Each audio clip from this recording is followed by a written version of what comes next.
Maybe they were just people, they were the beta version. Realized they were fucked. If the beta kept developing itself. Why are we talking about God said the monkeys were fucked and made people because I remember reading Are we that the in the Bible. DLC in the storyline? Listen. You mean humans? Humans. Yeah, are we Hopefully the DLC? there's no monkeys in fucking Mandy. The Primate really the game watch that. DLC. This is bullshit. I hate all of you. All right. Primate Simulator.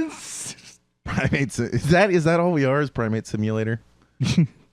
Version. We're the final version. We're the end game. Mm-hmm. All right. That'll serve as our intro today. Welcome to another episode of Two Guns, No Ammo. Let's get started. Mike Descriptor. I'm Big Billy. I don't like monkeys. I'm just going to throw it right now. Oh, I don't. Or Fuck you, Bill. orangutans or chimps. Fuck you, Bill. I do like gorillas. Racist. And I'm Chris, and I'm sitting next to a gorilla named Bill. Turn. That's why he likes them. Because I am one. I'm Frank, and I think Bill's face looks like a baboon butt. Fuck, man. Did I get a little sun yesterday or something? I did say it was bright red. I'm Jake, and I know who none of you are. Okay, here we go. So, a number of different things going on. I was gone last week. G and I were gone. We were up in the mountains of some state, and it was a good time. We drove around on Did you some. see any baboons, monkeys? No, did not see any baboons or monkeys. Did see a garter snake. That was cool. Nice. We did see a porcupine, which I'm always surprised by how much they just look like a dog or something. Like they're not like the little round porcupines that I always envisioned as a kid or saw in a book. They just look like little ground monsters. What? What are you rolling your eyes about? Nothing. Tell us more about your porcupines. Well, I just thought it was a little funny aside that they don't run.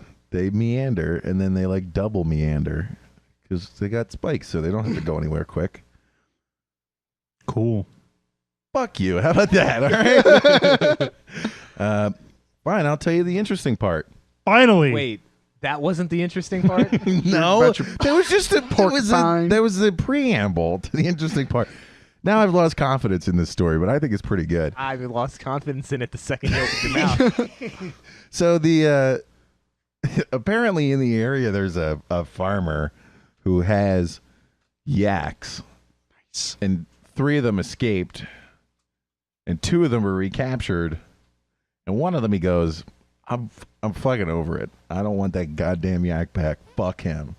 So he's just running around. Just a yak. Yeah, well, he settled on Out our in the mountain. wild. He lives on our mountain, drinks from our stream, hides under our trees. As long as you don't talk back, I think it's fine. Yeah. Somebody said we should name him Yak. No. Sax. What if you name Saxony. him K? Why? Kayak? Spelled Kayak? backwards? Ooh, that's good. None of Kayak. you are intrigued by this idea that an escaped yak is living on our land. No. Nope. Does he pay rent? How is this not interesting? It's a yak. They're not native to America. And it's just to live in on our Neither mountain. are people. We Better late than never. We drove around, and there's a yak in the woods looking at us, just chomping away on grass. I've told this story to like 25 people, and they were all interested. Cool. How have I surrounded myself with the 3 of you cocksuckers who had nothing to do with it? Yeah. Well, Did Frank, you I ever- should understand. Chris is angry because we brought up creationism. Jake, I'm just fucking with you. yeah, you're fucking wild card. I'm just breaking balls. All right. Well, this leads me to my actual related topic. Finally. Jesus.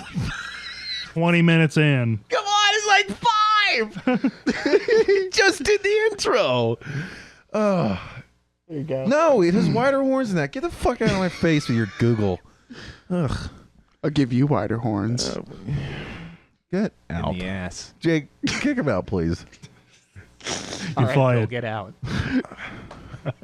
It's over. Please move on. I'm trying. You're not. I was trying, and you showed me a picture of the wrong And you kind of dwelled yak. on it for 48 It years. was the wrong yak. No wonder it's not interesting. You don't even know what a yak looks like. I don't think it doesn't matter what it looks like. We're just not interested in yaks or foreign animals hanging out on your land. Listen, all I know is that every year I kill hundreds of stink bugs in my house and my mother's house because they got over here on China fucking shipping boats. Yeah. Now they're all over the fucking place and I hate them. And I don't want to have to be picking up goddamn yaks on my walls, okay? Yeah. Fortunately, this one's a steer, and he doesn't have any balls. So I did think about getting him a girlfriend and setting her free out there, but you know.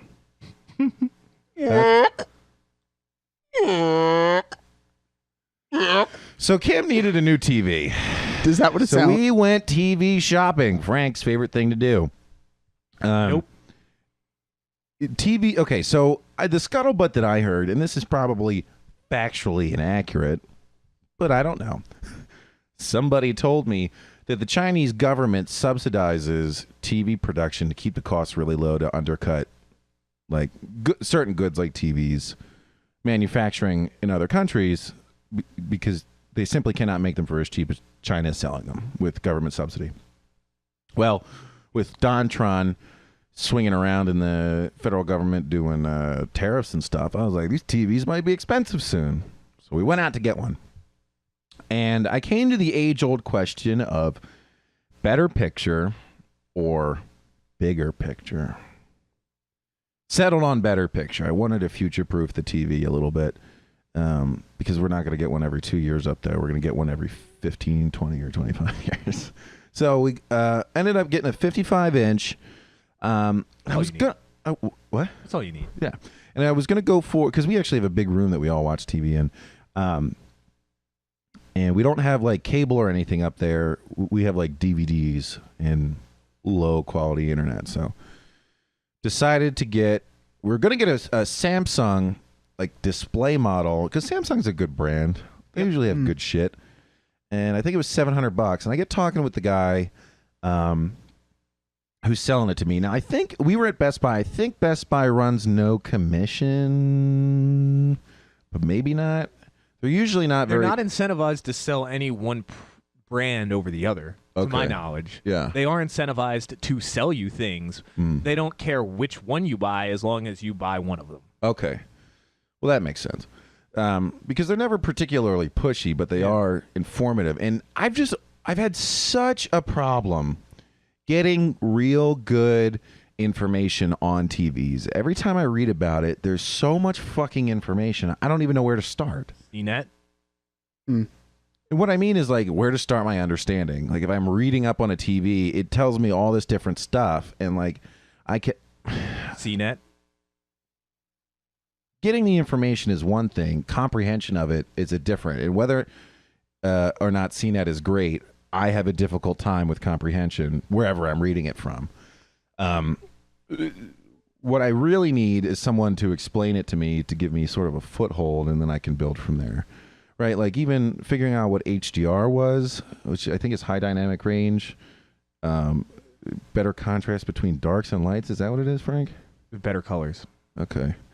That took me a while to get. So I get talking to the guy there, and I know I'm looking for that. I want a 4K TV.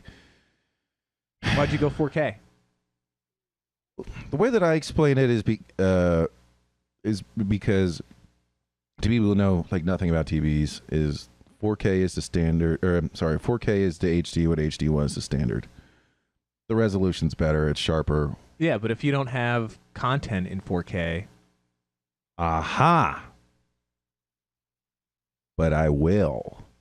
So we ended up going with 4K TV. We were going to get the Samsung, but the guy looks on his little phone, which is interesting because in order to look at his own products, he goes onto the company's website on his cell phone and looks at what's in stock, looks through the specs, and then recommended something to me. So he found this Hisense, which I guess is a cheaper brand, but I've had such good experience with off-brands. Insignia, I've not had any problems. You have a Cosmo, Jake.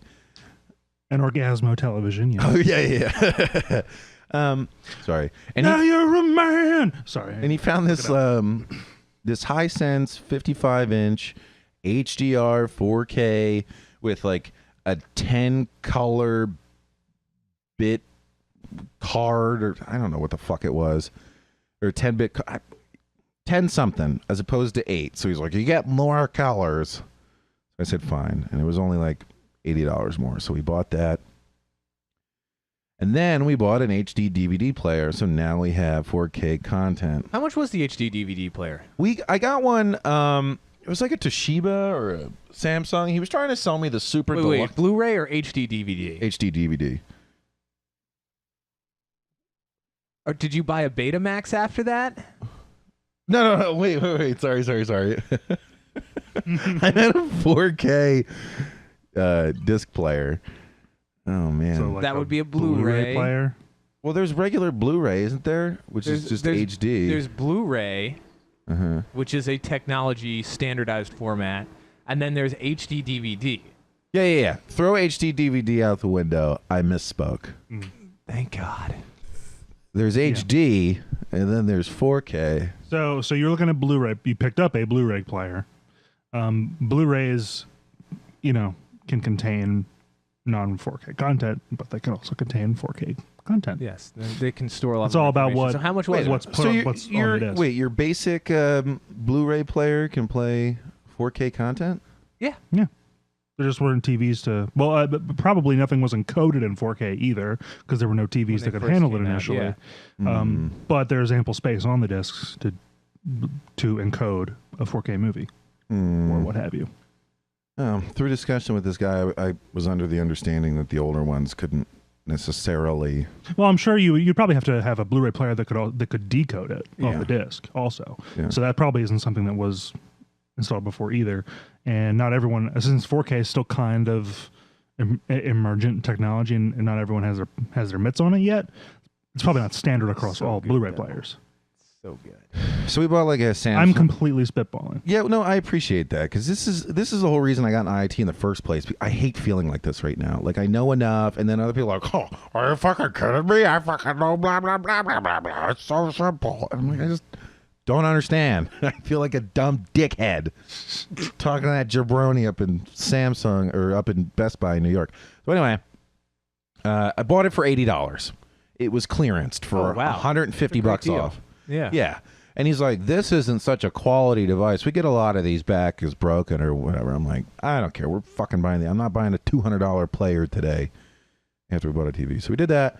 And then we spent $30 to buy Star Wars Episode 8. Well, we get everything. We take it home, set up the TV. It looks great. I cannot believe how thin these TVs have become. Like the top of the TV was maybe a half an inch thick, and the bottom of the TV was maybe an inch and a half. Jake, do you remember when we picked up the original TV that I bought when I bought a new TV in the winter? It was a 65-inch. Yeah. I'm not kidding you. I mean, both of us were able to pick the entire thing up by ourselves. Mm-hmm. The only thing that made me want someone else to move it is that it's a very large thing, and as much of gorilla arms that I have, it still was not quite large enough to be able to like manipulate it cleanly, considering how much money I spent on it. Yeah. So, I mean, with all the padding, the box containing the TV was like better part of it was like over 6 feet long, I think. Yeah, and like literally, me and Jake, we could pick the thing up one-handed each. You know what I mean? Yeah, just it was very light. It's just hard to manipulate when they're that large. But yeah, I mean, even when I got the 60-inch, like moving down 5 inches, that is like I can easily move that, and it's small enough where I can get my arms, my wingspan out to, and I can just pick it right up, move it around wherever I need it. It's unbelievable how light they are. I was dumbfounded, right? Because I never buy anything new, and this was new. So to also put that into perspective, my freshman year of college, my friends found one of the old style big screen TVs, the ones that had like its own stand attached to it where like the bottom like 2 feet was a speaker, and then it was like a 60-inch screen on top of that. Probably weighed 350 pounds. they just sent out like a group text like, hey, we found an old big screen TV. Somebody come like we need people to help us move it. We carried it like literally a mile back to their dorm. Oh my God. But it took like 6 of us. Yeah. And we were smoked afterwards. Oh yeah. I mean, I still have. I have a big my green TV. Yeah. It's a 4:3 ratio, but it's exactly what you were describing. Yeah. Huge. Yeah, it just doesn't have the big speakers, so it's like the best they got, and it still weighs about 70 pounds. So this leads me into one subject I wanted to talk about. Have you guys watched Star Wars Episode 8? I don't think I have yet. Yes. Okay. I want to talk about that movie. Here's my verdict. Stinks on ice. What did you guys think of the movie? Fucking suck. Thought it was pretty bad. Here's my major issue with it, and Jake, I'm not going to spoil a whole lot for you. I wouldn't really care if you did. Okay. I've watched The all Red movie, Letter Media shit. I'm by no means a movie director. By the way, it looked tremendous on this TV. This TV looked amazing. And it was like that, like virgin experience that you have when you step up in technology. It looked more like I was watching props on a play stage than I was watching a movie. Like, it looked really, really good. The whole movie, its pacing was like a solid 7.5 100% of the time. Like, it'd be like, walk into a room. What's going on? We have a problem. How do we solve the problem? This is the solution. That will be hard. Immediately, quick cut to place where maybe solution. Let's find this person. Can't find them. We're being chased. Found this person. Resolve issue. Everything's great. New problem. Quick cut to... And you're like, oh my God. There's never an establishing shot where things aren't going 100 miles an hour. There's never like a panning over of a planet. There's never like a clunky spaceship like doom, doom, doom, doom, doom, doom, doom. And all the other Star Wars is down onto like some alien city and politicians walking along and talking about the upcoming invasion. They're never just sitting around like fucking around talking about your dead father used to, give me quality hugs in the middle of the night. Whatever the fuck that they would talk about. I don't think they ever said that, but point made. Your dead However father irrelevant. made a wicked sandwich. Cucumbers and mayonnaise. Freshest I've ever seen. Okay, so like the movie looked incredible. It really, really did. Visually, everything was stunning, but holy fuck, dude! Like, was it the director, or is this the way movies are going to be now? There was nothing artistic about the pacing. It was Now, despite being the only one who's not seen the movie, I have had the whole thing spoiled because I watch movie reviews for things Yeah. I don't plan to see, like every future Star Wars movie. But the one complaint I heard, and I okay. think, So fair warning now. We're going to start talking about the movie. I think it's interesting that you thought it looked so good, and I wonder how much of that was just because of the step up in technology. Because one of the main complaints I've heard was the cinematography and how ugly the shots were and how shitty the lighting was. I mean, Wasn't great. that was that could be fair. I could just I'm noticing, so I'm just curious. I'm not even, like, picking on you or anything. I guess what I'm saying is like I'm sort of astounded that I noticed anything about pacing since I am so uninformed on how to direct and shoot a movie. But the colors I thought were vibrant. I thought the CG was well done. I thought the props and the costumes were really well put together. And I think you're probably pretty right. And I was like looking at these costumes and I can make out these minute details and even the patches that they sewed onto them, onto the pilots' outfits or whatever. And I was able to appreciate these less complex thoughts, but they were still thoughts that a costume designer included. So I think I was able to appreciate things that were already there, but I couldn't previously see. As far as like lighting and camera work goes, I'm not informed enough to speak on that. And it probably just didn't. It didn't even register with me. So that's probably why I was able to make that comment earlier. There was, I don't know. So there's this so much of this movie doesn't make good sense. There's one scene where, the opening scene, the rebels have to bomb this big cool Star Destroyer. It's like a super Star Destroyer or whatever, and like, all right, that looks cool. It's finally in the future. We can step up our technology. Say Juggernaut. Yeah, and in order to release these bombs, some person who can be exploded needs to push a switch on a remote that they can drop before these balls fall out and crash onto a ship. And I'm like, you have so much plasma technology. Why this? Why this level of... Yeah, why did it have to be remotely opened? Like, why couldn't that be next to the bomb button in the cockpit? And like, it just it's real set the dumb. tone for the rest of this fucking movie. Yeah, because the whole fucking movie is them solving dumb, illogical fucking problems. Oh my God. Like, it's all dumb. Yeah, okay, so the fleet, the rebel fleet, is fleeing from the New Order, and they have like 6 ships. And their ships begin to run out of fuel.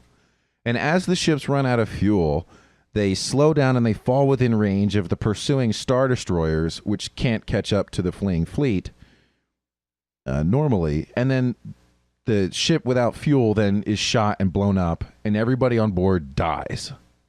We saw a video of it, like them talking to a pilot on those ships before they exploded. Why are there people on those ships? If you know they're going to run out of fuel, why not take the people and put them on the other ship that has more fuel? Why not take the fuel out of the ship that's about to explode, let it get blown up, and put all your fuel in your big ship? Like you said, a dumb problem. The Resistance, as they're called now, their military planning is not very good. It's not very good at all. Can somebody in the room explain to me what is the current state of the government in the Star Wars universe? Was the Empire or was it not defeated? The Empire was defeated after the second Death Star was blown up. Basically what happened was the Galactic Senate kind of like reformed, and they had that thing going on Coruscant again. And then in Force Awakens is when Starkiller Base blew up all the planet, like the main planets of the Senate. Somebody pointed out to me that they like casually mentioned in that movie, like, oh, that's where all the government was. I totally missed that. So they blew up the government planet in that movie. Right, and then they took over. So who made Starkiller Base? The First Order. Who the fuck is the First Order? It's Kylo. Yeah, I know who the players Snoke. are. What are they, like Snoke. the SS for the newly formed Republic? Yeah. How do they get money? Yeah, I think. Yeah, I guess sort of. You guys are looking at me like I care. Well, see, you gotta also understand though. Here's like I was really into Star Wars, and then like these new movies came out, and like these new fanboys started crawling out of their caves, and I like lost a lot of interest. So like Because of the fanboys? Here's the reason why I think that's a valid thing is because the 3 new movies that have come out, one of them has been good, the other 2 have been pretty bad. And I think the only good one was the spin-off. Rogue One, that was a good. That was movie. good. Yeah. I wasn't even a great movie. It was a good movie. It was a real good movie. Yeah, no, it was at the end of the movie was great. Like it was a great space war movie. I still thought it was kind of a stinker, but I liked it better than the other ones. But I really want to drill down to what the fuck is going on in the government here. So they blew up the Capitol or whatever where they have the Republic, and now the Republic has simply dissolved? That's definitely the impression that I got. Yeah. Okay. Well, that's what they had to like dissolve the government so that they can start taking over. That doesn't make any goddamn sense. Because if you blew up the capital of any country, they would just be like, "Oh, all the people who didn't blow up are now in charge. Let's do this somewhere else." See. So are you seeing the trend here on these new like plot hole, like these plots? I think Star my Wars? passion is pointing out that I see it, and I have seen it, and I'm getting fired up about it. Now, second question. How is the New Order existing, getting funding, and having any level of influence? Have they somehow established themselves as the head of the Republic, the ex-Empire, New Republic, which has since died, anarchy state military? The Sith. There's 2 Sith. There's 2. Okay? How do they control? The Force. No. Stop it. Okay? They have so many resources and people listening to them. It doesn't make any fucking sense. Do they somehow run the government now? Are they in control of the Republic? How is there this ragtag resistance? The Republic just defeated the Empire. Everybody's dick should be hard to fight an oppressive government again. They're like, oh, it's been 30 years and we're all like reinvigorated. How is it like 6 ships with General Leia fucking around? How has this happened? Also, what's the role of the princess, and like how is there a monarchy involved? I don't think we've ever gotten like the That was just one specific planet. Oh, that's dumb. That was just Alderaan, Which is gone now. Yeah. She's not a princess of anything. basically. Right. So, Oh yeah, no, she's a Princess, general yeah. now, and they keep making a point of that. Okay, So I I- guess like some like strong woman. we're thing. going to move on to that in a second, but okay, please explain to me how the New Order, it's just that they're Sith and somehow they're getting everything if they need. you like, I mean, remember Palpatine's rise to power. If we're gonna go into the prequels, or like any Sith, really, like the Force plays heavy on their influence of others. Palpatine took control of the established galactic government. Like, that makes a lot of sense. And that interpersonal interaction using the Force makes sense to influence other politicians and then be granted legally emergency powers. Those movies should have been about Palpatine and not about Vader. And Yeah, like, that actually made sense. Those movies, whether you liked them or not, like, that on the surface makes sense. The New Order simply existing, blowing up a single planet for a multi-planetary alliance government, and then these guys just running roughshod because the Force doesn't make any sense to me. It doesn't make... I don't follow. this is a long time ago in a galaxy far, far away. Bill. Okay, well... It And doesn't the- need to make sense to and you the- on Earth, the- you Earthling. The signal degradation over those many light years has caused these plot holes and confusion. And listen, I love to tear movies apart, for fun. I'm not trying to do that here. I want to understand. I guess I got to go read CNET. Frank. Jesus Christ. Look, all right. Look, don't let this man distract you that 20 years ago in 1998, The Undertaker threw mankind off Hell in a Yes. Cell and plummeted 16 feet through an announcer's table. You missed the anniversary a was couple it- weeks ago. That was the Spanish announcer's table, wasn't it? Yes. Playing the odds, Knew it. Frank. Playing the odds. Okay, so I love that meme. we will not. I guess I won't know. I guess from this conversation, I still won't know exactly how. I wish I could help you.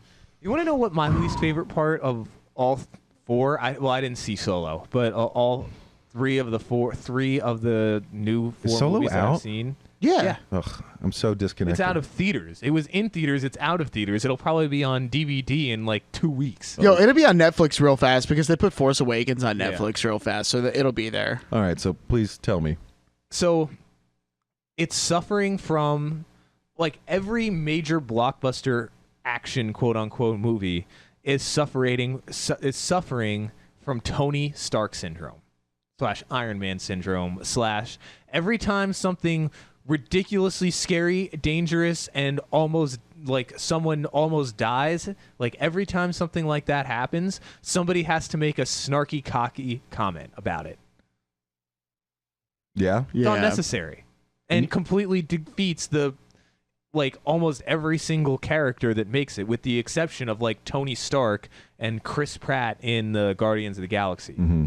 But like literally every action movie, like all of the superhero movies and all of the Star Wars movies, like every time there's a major, like somebody like damn near blows up their space plane or whatever like that, they're like, "Whew, that was a close one, R2, sure, wasn't it?" And Yeah. it's just like, dude, like, you have no combat experience and you were about 2 inches from death. I don't think you would be like super cocky and laughing about it. right away. But some people use laughter to cope with scary stuff. It's That's- called gallows humor, you fool. That is true, but not staring down the barrel of a space cannon. Yeah. Like but it's like beyond. Unless just the you fact- are Han Solo in the original trilogy, Yeah. where And he's even had then- all that experience and really is that cocky, or you're Tony Stark Yeah. and your suit's unkillable. That's about it. It's the only time you get to be that way. But I mean, like even beyond that, it's just at this point, it's just so overdone, Yeah. and it's just cringy. Yeah. Like I want to see characters display like real emotion. Mm-hmm. I don't need to see them. That's why you need Nick Cage. Right. He said Not the real. bees! That's why you don't need them. You don't need them what? He said real. I don't need them emotions. all displaying a fake non-emotion. Well, and here's and that reminds me of a criticism that I heard of the newest Ghostbusters movie, and I think it's sort of indicative of a trend in movies in general right now. Like, it's look at how funny I am. Look at me as a character. I have some flavor, costume, and background story, but look at how funny and quirky I am individually. Yep. Me, and like that's how every character, like so many characters now, are put into movies. Each one has to be funny. Like there's no straight man in a two-person comedy relationship. It's just everybody's like got their own quirky funniness. And You want to know what I think was a movie that bucked the trend and it's why everybody loves this series so much, is the Dark Knight series. Mhm. There is almost no character who is put in there to be cocky and funny and say like, look at how funny my character is. yeah, Every single character in there is natural. It seems like they have a good motivation. But then again, it's Christopher Nolan. I don't think there's any Christopher Nolan movie out there where there's a character in there just to be funny, or except for false Interstellar, Tars. maybe Yeah, maybe definitely. maybe this is But that was so much more subtle. And you know what? Because it was so out of place, it was awesome. And so many people, their favorite character in Interstellar is Tars. Mm-hmm. Maybe me. I don't know. maybe the thing that's going on here is that there's not this sense that there's not this obligation of movie makers to continue a series in anything more than a theme, right? Each one of these movies, they're generating so that you don't have to see the previous one to enjoy the next one, right? They want people to have seen the first one to spend money on the second one, and new people to come watch the second one. So they're basically themed movies. Like they've got costumes, they've got characters with the same name, but they're putting out standalone movies. So if you've never seen any of those other Star Warses or whatever, and you go out and you see episode 8 and everybody's quirky and it moves quick, like you don't give a shit about the background story. All you see are pretty colors and cool fights, and you hear jokes all the time, and it's light, and you go, that was fun.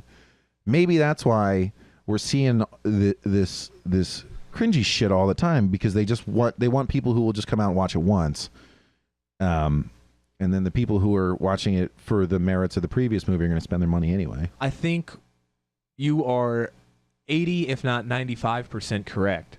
I think another strong reason why they want characters like that is to sell merchandise. So Well, that you don't That's the have- whole point of Star Wars, Yeah. was to sell merchandise. Well, we're working on that. We're working our way there as we work through Yeah. the episode 8. So, we in the movie they need to get onto this ship because they realize the fleet is being tracked by the evil guys that somehow have a ton of power, and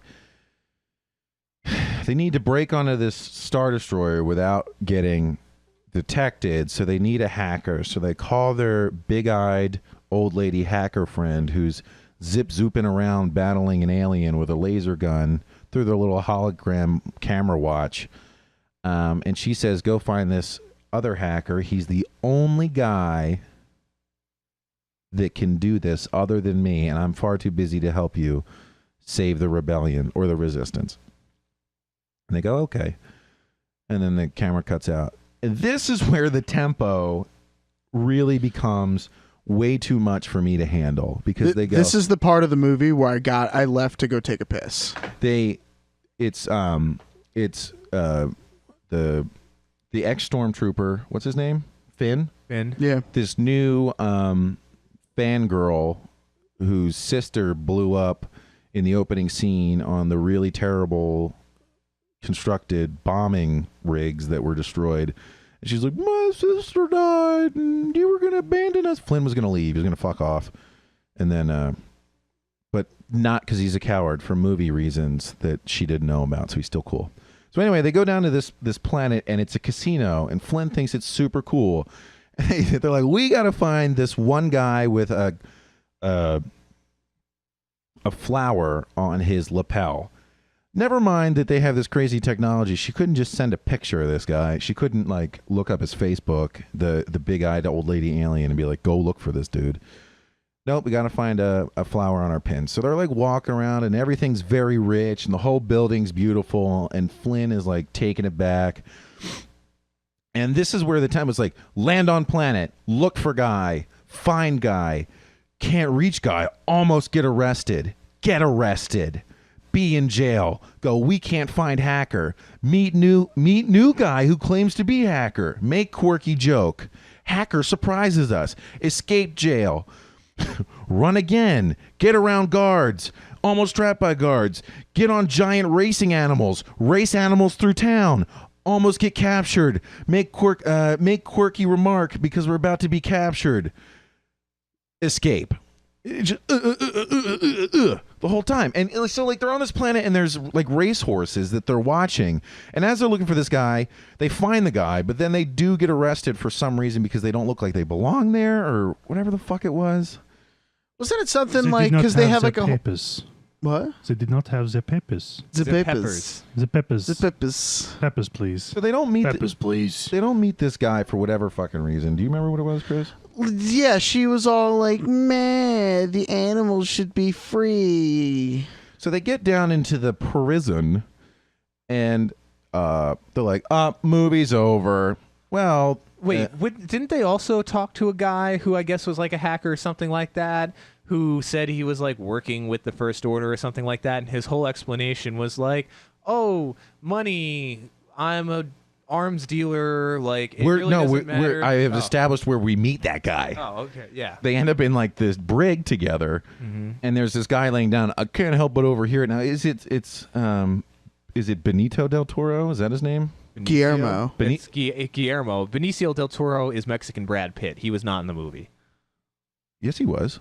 Benicio del Toro? Was he not? Not Benicio del Toro. Guillermo was. Guillermo. I don't know the difference between the two. I didn't realize that they were two different people. They have two different names, so they're definitely two different people. Well, my brain never registered that there are two people. One with is the last Mexican name. Brad Pitt. The other is another random guy that looks nothing like Brad Pitt. Okay. Well, one of those guys was in the movie, and he rolls over, and he's like, "Hey, I'm also a hacker." And the two characters, Finn and the other girl, they hear him. They're trapped in jail, and they go, never mind. We're not even going to listen to what you have to say. And they, like, do this, like, quirky, awkward, oh, my God, this guy is so crazy. This is very accurate. Oh, my God. I can't believe he's even suggesting this. And then they talk to each other, and he, like, pulls out a playing card and picks his teeth with it, and then picks the locks, and all the prisoners escape, and they go, "This guy's great." So they talk to their trusted hacker old lady friend, who said, "Go find this guy. He's the only dude who can help me." Until you conveniently fall into a prison cell and meet this other hacker guy, and then you're like, "All right, that's fine. That's fine. That's fine. We are confident now." So good enough for government work. Ex Machina. They get out and they like run around the guards, and the one guy goes one way, the hackerman goes the other way, and then there's an exchange for something quirky is said between the parties. And they go and they find these animals that we had seen racing in the beginning. Now, they weren't regular horses. They were like long-legged foxes with big ears and I think big eyes, and they purr or something. Neoteny. Having the characteristics of baby creatures so that, it's more endearing and cute because they want to sell these things. So it turns out that the girl with Finn was like a raised poor slave girl who had to work with these animals for some reason, and she really hates the opulence, and the whole town's rich because they sell arms, and that's evil. So they let the animals out, and the animals run through town, and this town apparently has no police force to have a quick reaction squad to these animals running around. And they stomp on cars, and they break through walls, and they, I imagine, killed a lot of people, but who knows? So they ride one of these things out because of her animal relationship with them, and they get to the edge of a cliff, and they, like, the animals, like, fuck off, except for the one, and they go, oh, well, we're fucked. And I think Finn goes, it was worth it, though, to really destroy this town. I'm like, what kind of motivation do you have as, like, all you did was like vandalize some small town, and it was worth getting captured and having the rebellion be destroyed because you don't have a hackerman for your secret mission? It was worth it? And the girl goes, no. And then she takes the saddle off of one of these cute creature monsters so it can run free without a saddle. And she goes, now it was worth it. Are you fucking kidding me? Are you fucking kidding me? What? These characters are worthless. They are absolutely fungible.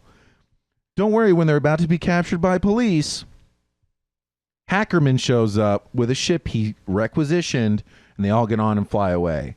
And he's stealing gold from the ship, and Finn just makes the connection that it's a stolen ship. Oh my god! The worst scene of the movie by far. Yeah, I agree. That whole act was just terrible. Like I said, I got up and took a piss because I was just so over it. I would also like to point out that the pure arrogance and I guess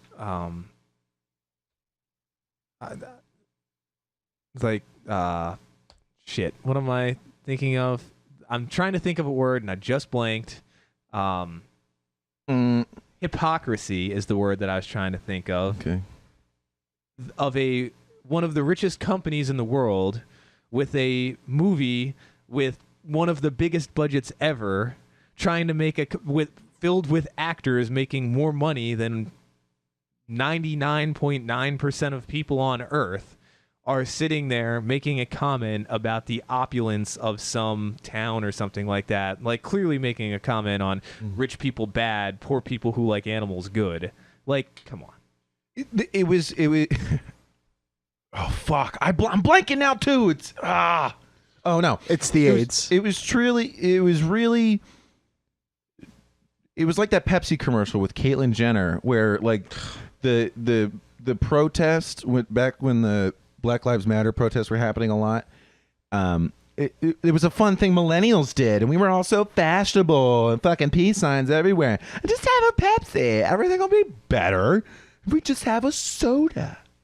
It's like that fucking tone deaf. You know what I mean? Like, we're a big corporation. We understand you people.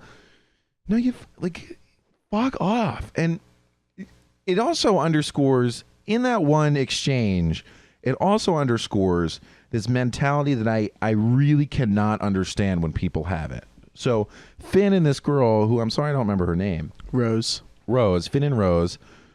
I would have thought you would have said that earlier.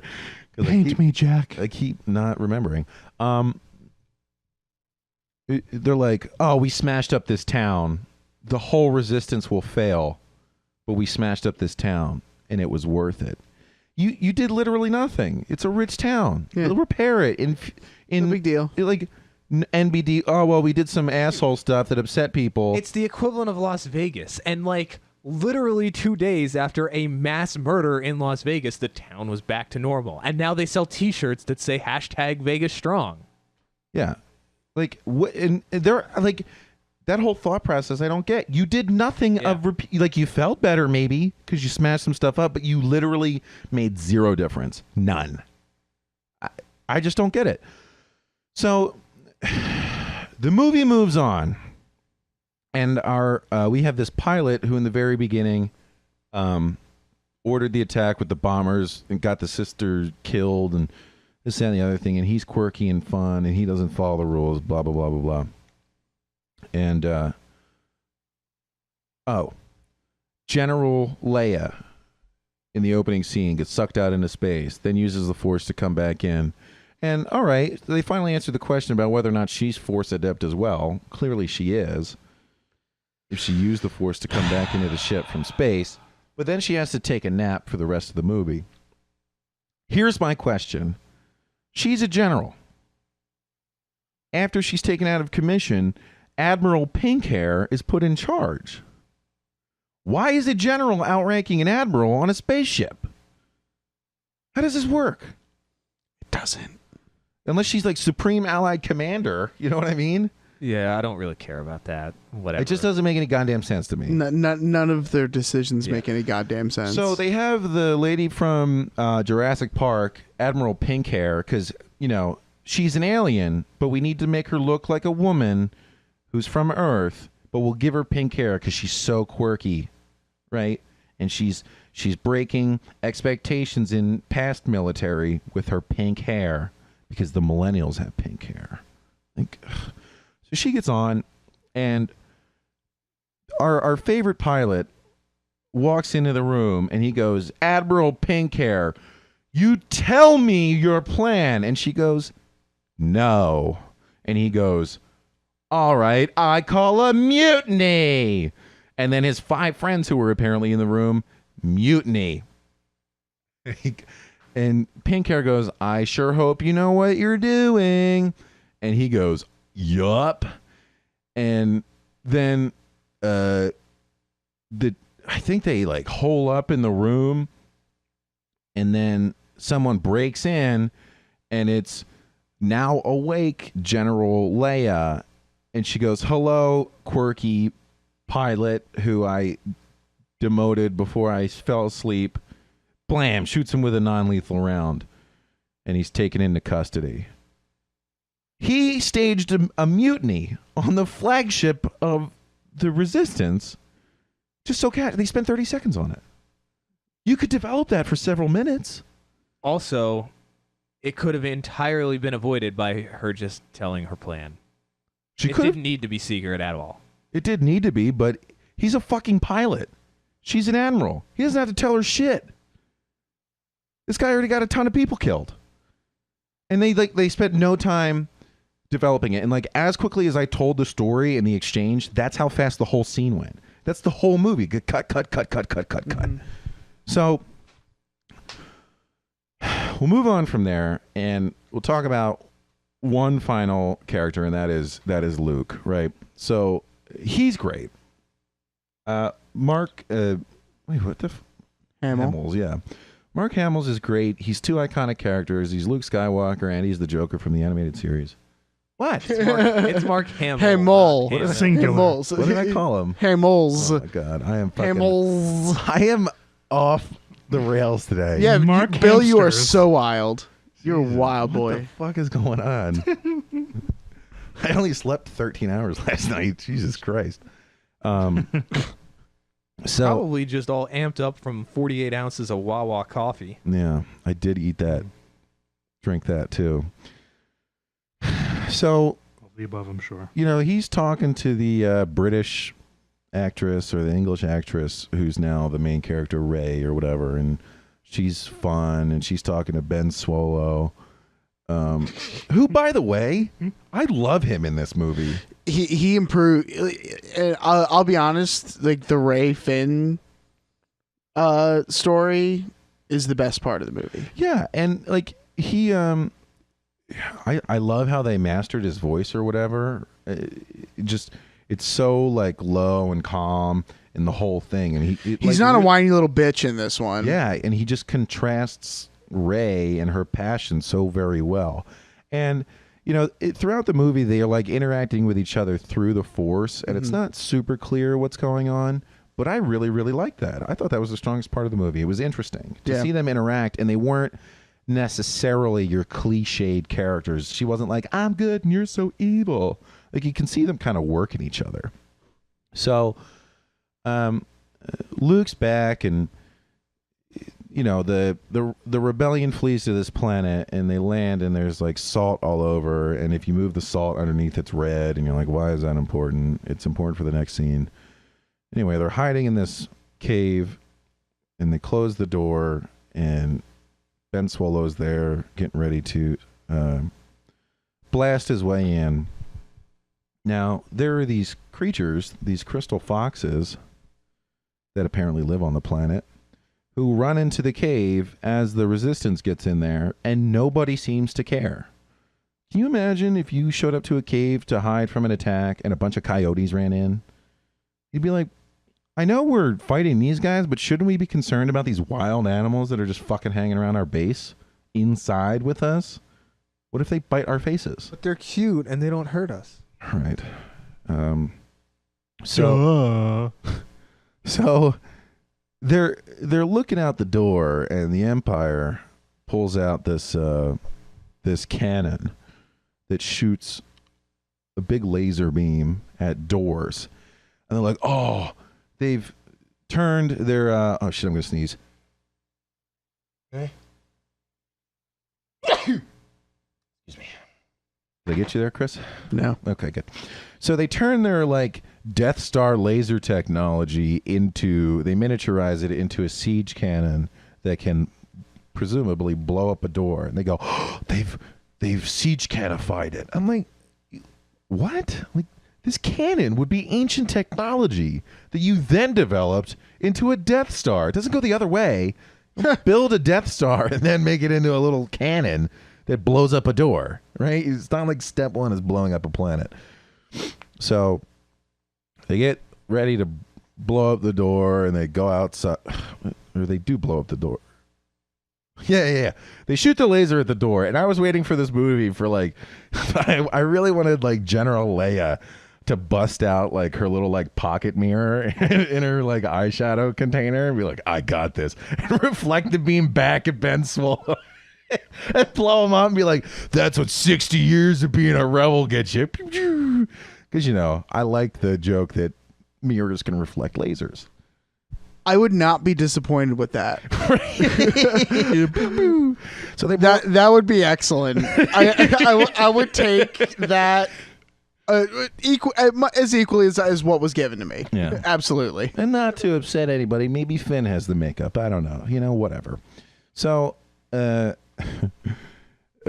guess they blow up the door, and at some point Luke appears, and he's like, hey, Ben, Swallow, get out here. We got to throw down. And they shoot a bunch of lasers at him, and the sand kicks up, and of course, because it's red, you can't tell if Luke has been vaporized or not. Oh, no. Oh, no. So he survives and goes out there, and duh. They fight, and apparently I missed this part. Ben's feet make a mark in the sand. Luke's don't. Fight's over. Everybody escapes because they follow the crystalline animals that ran into the cave. They have a little hole out. They run out the hole. Luke Skywalker's a projection. And Ben gets really upset. And we quick cut to Luke. And in the budget, they only had enough money for 2 frames. Remember how Obi-Wan got struck down by Vader, and he just mystified and became one with the Force? Strike me down and I'll become more powerful than you could ever imagine. Remember that? Well, they did that with Luke, but nobody killed him. He just got sleepy. And they took 2 frames, one of him sort of leaning over, and the other one of him like his cloak on the ground, and they faded out the first frame and faded in the second one. They didn't even do a cool effect on Luke turning into the Force. It was just that was it. And I was like, wow, this is a pretty good fucking metaphor for this movie. You could have really done something nice with that. And you know, the end of the movie wraps. There was actually something nice with that. I like the idea of him becoming one with the Force. The 2 sons, fam. No, I meant the actual transition of him into the Force, right? No, there was a lot more detail in there than you caught on to. No, I caught on to the two sons. Yeah, he was born into two sons. Yeah, I know. Yeah, that was it. He's talking about the specific effect. Oh, I Like thought you were talking about the story. No, I was talking about the thing that I said I was talking about. He started the whole thing with the budget for frames. Oh, You silly boy. Silly sorry. So the movie wraps up with talking about how we're going to be the spark that lights the fire that burns down the whole thing, and like just another typical overdone will inspire everybody. And like I'm watching this, so after this whole goddamn experience and thinking about this movie and going, how does the government work? Why does all this shit matter? Like I realized that it's just so that they give it just enough story so that old looking Star Wars characters can still participate in the new movie. So the stormtroopers can look exactly like our old stormtroopers, so that we have a silver metallic stormtrooper with a Bryn of Tarth. Because the merchandise for the movies that came out in the 70s always sold better than any of the prequel merchandise. Even when the prequels were out, they sold Vader and the old shit hand over fist. And I really think that they just went, all right, we're just going to do enough so that everything looks like the old stuff, because the old stuff sells really well and we want to sell this new merchandise. And the thing that made me really think about this fucking merchandise is part of the movie that I hate the most. When Chewbacca's in it for some reason, and they're like sitting under a ship and he's about to eat this bird, and these 5 other bird like Furby monsters pop up and are making really adorable sounds, and they look at the bird and like, oh my, and you're gonna eat one of us. And they've got really big eyes. And when you see big eyes on monsters in these movies, that's what they're going to try to sell to you. Just like Tiny Groot from Guardians of the Galaxy 2. So you like don't see him eat the bird, and in one scene when he's flying around battling, what pops up next to him in the cockpit? One of those big-eyed birds. It goes, because it's frightened. So Chewbacca throws a hard turn, and the bird gets comically sucked to the windshield of the cockpit, and its little arms go on the side as it's pressed funnily up against the glass. And I was like, I'm sitting there and I'm like, if there's a fart sound effect right now, I will not be surprised. Like this one's for the kids. And then just a quick cutaway back to like a semi-serious fight. It was so fucking ridiculous. I hated everything about it. Yeah, I truly did. And that I think if you want to think about the new movies, think about a big-eyed farting bird character on a windshield. You know, it's accurate. That's it. I think one of the things that in most movies is going away, and I guess this, for some people, may be a good thing. For some, it may be a bad thing. For some, they might not notice or care. But it seems to me like the general trend is away from dialogue, right? And towards a plot that can be shown on screen. So you don't have to listen to what they're saying. You don't have to parse or find meaning in what they're saying.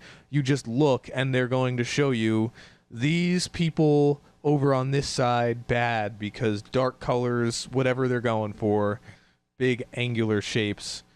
This side good, they fight, right? And if you look at older movies, especially like if you look at New Hope, the first Star Wars movie, Episode 4, the plot is advanced almost entirely by dialogue, right? There's not much in the way of just camera cutting back and forth because one, I don't think they had the biggest budget for the first Star Wars, so they couldn't afford 50 cameras for every scene to just do quick cuts back and forth.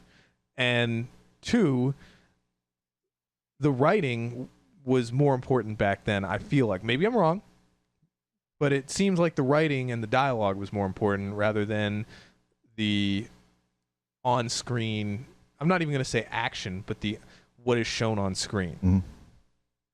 And I think in general, it's degraded most movie experiences because it then means that the best quote unquote movies are the ones with the biggest budget that can show the most on screen.